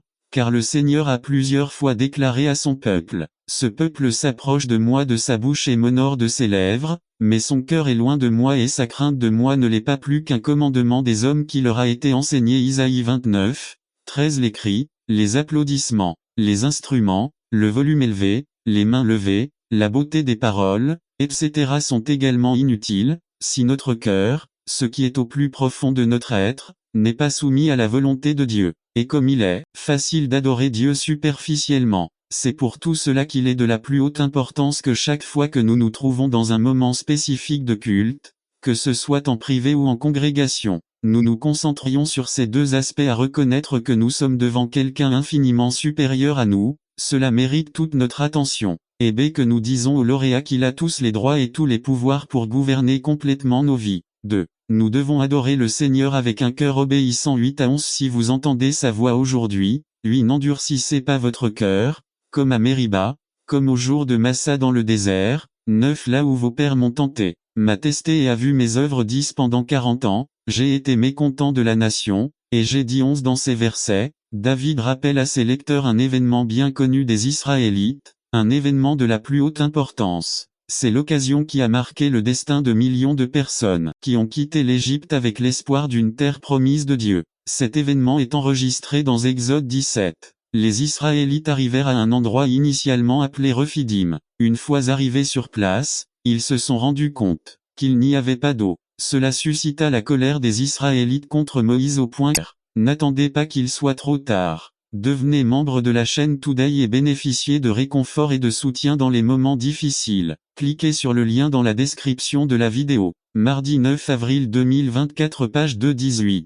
Les Syriens croyaient que leur Dieu était ceux qui dominaient et régnaient dans les vallées et les plaines et que cela prédisait une victoire sûre. De même notre ennemi nous fait croire que c'est lui qui domine les circonstances et des situations et qu'il règne dans la vallée, que vous n'avez pas d'alternative, parce que votre Dieu n'est pas intéressé à descendre dans votre vallée. 19. Très vite, les Syriens eurent une énorme surprise, ils furent à nouveau vaincus, leur roi arrogant, captif et demandant grâce avec ses autres fonctionnaires, et tout le monde devait comprendre, en particulier Achab, que Dieu était le Seigneur, Dieu du montagne et Dieu des vallées. Conclusion 1. Savoir que mon Dieu est capable de s'élever vers les hauteurs et de descendre dans les vallées profondes de ma vie me provoque émerveillement, encouragement et une profonde gratitude. Dans les moments de réussite et de sommet, où l'air frais du matin m'entoure, où je suis entouré de bénédictions, santé, prospérité, amis, famille, bonne réputation, prestige,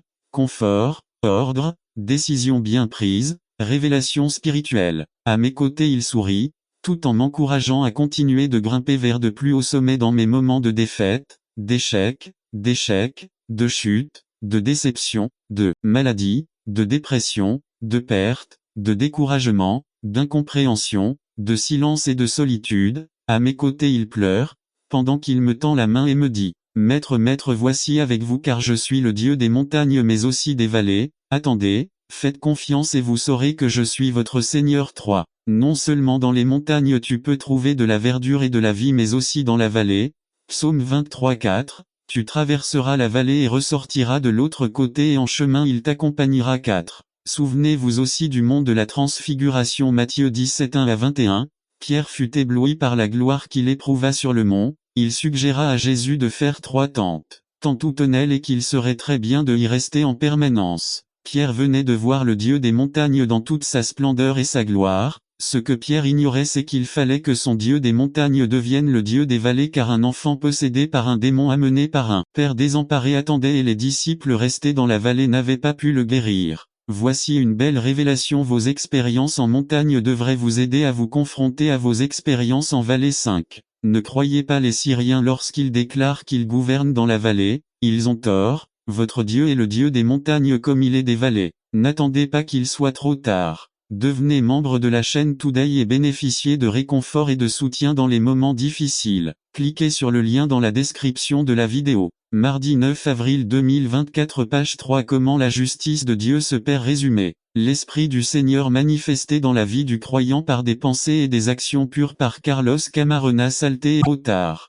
Devenez membre de la chaîne Today et bénéficiez de réconfort et de soutien dans les moments difficiles. Cliquez sur le lien dans la description de la vidéo. Mardi 9 avril 2024 page 1. Le plus aimé par Osée. Quel beau portrait de l'amour de Dieu pour nous et du prix du péché. L'adultère de Gomé l'avait transformé d'une belle dame en une femme peu attrayante, c'est-à-dire les cousins de Janel. Leur péché avait brisé le cœur d'Osée. Notre péché aussi, non seulement nous tue mais brise le cœur de Dieu. Osée apprenait de première main des vérités éternelles sur la nature du péché et la nature du peuple d'Israël. Israël avait joué le rôle d'une prostituée, abandonnant l'amour de Dieu. Tout comme Osée a souffert pour Gomé, il a réalisé à quel point Dieu souffre lorsque nous péchons. Il y a deux grandes vérités ici. Première, peu importe à quel point nous nous sommes éloignés du Seigneur, il ne cesse jamais de nous aimer. Dwayne Shelton sin el 131 year de do, nuestro pecado afecta los que están alrededor nuestro, especialmente los que menos queremos herir pero más importante quebranta el corazón de Dieu.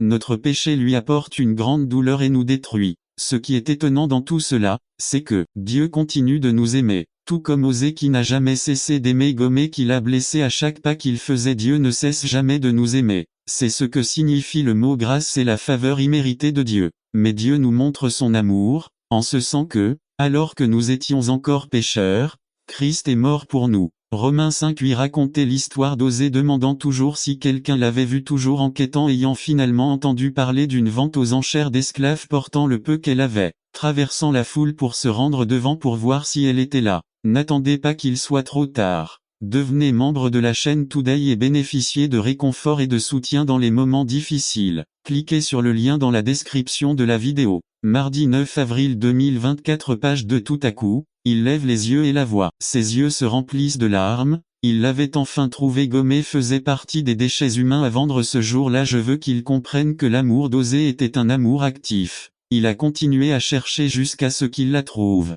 Nous voyons à nouveau le portrait de Dieu. Il cherchait Adam et Ève, Jonas, le roi Saul, David, et il te cherche. C'est vrai, il sait déjà où vous êtes à chaque minute de chaque jour.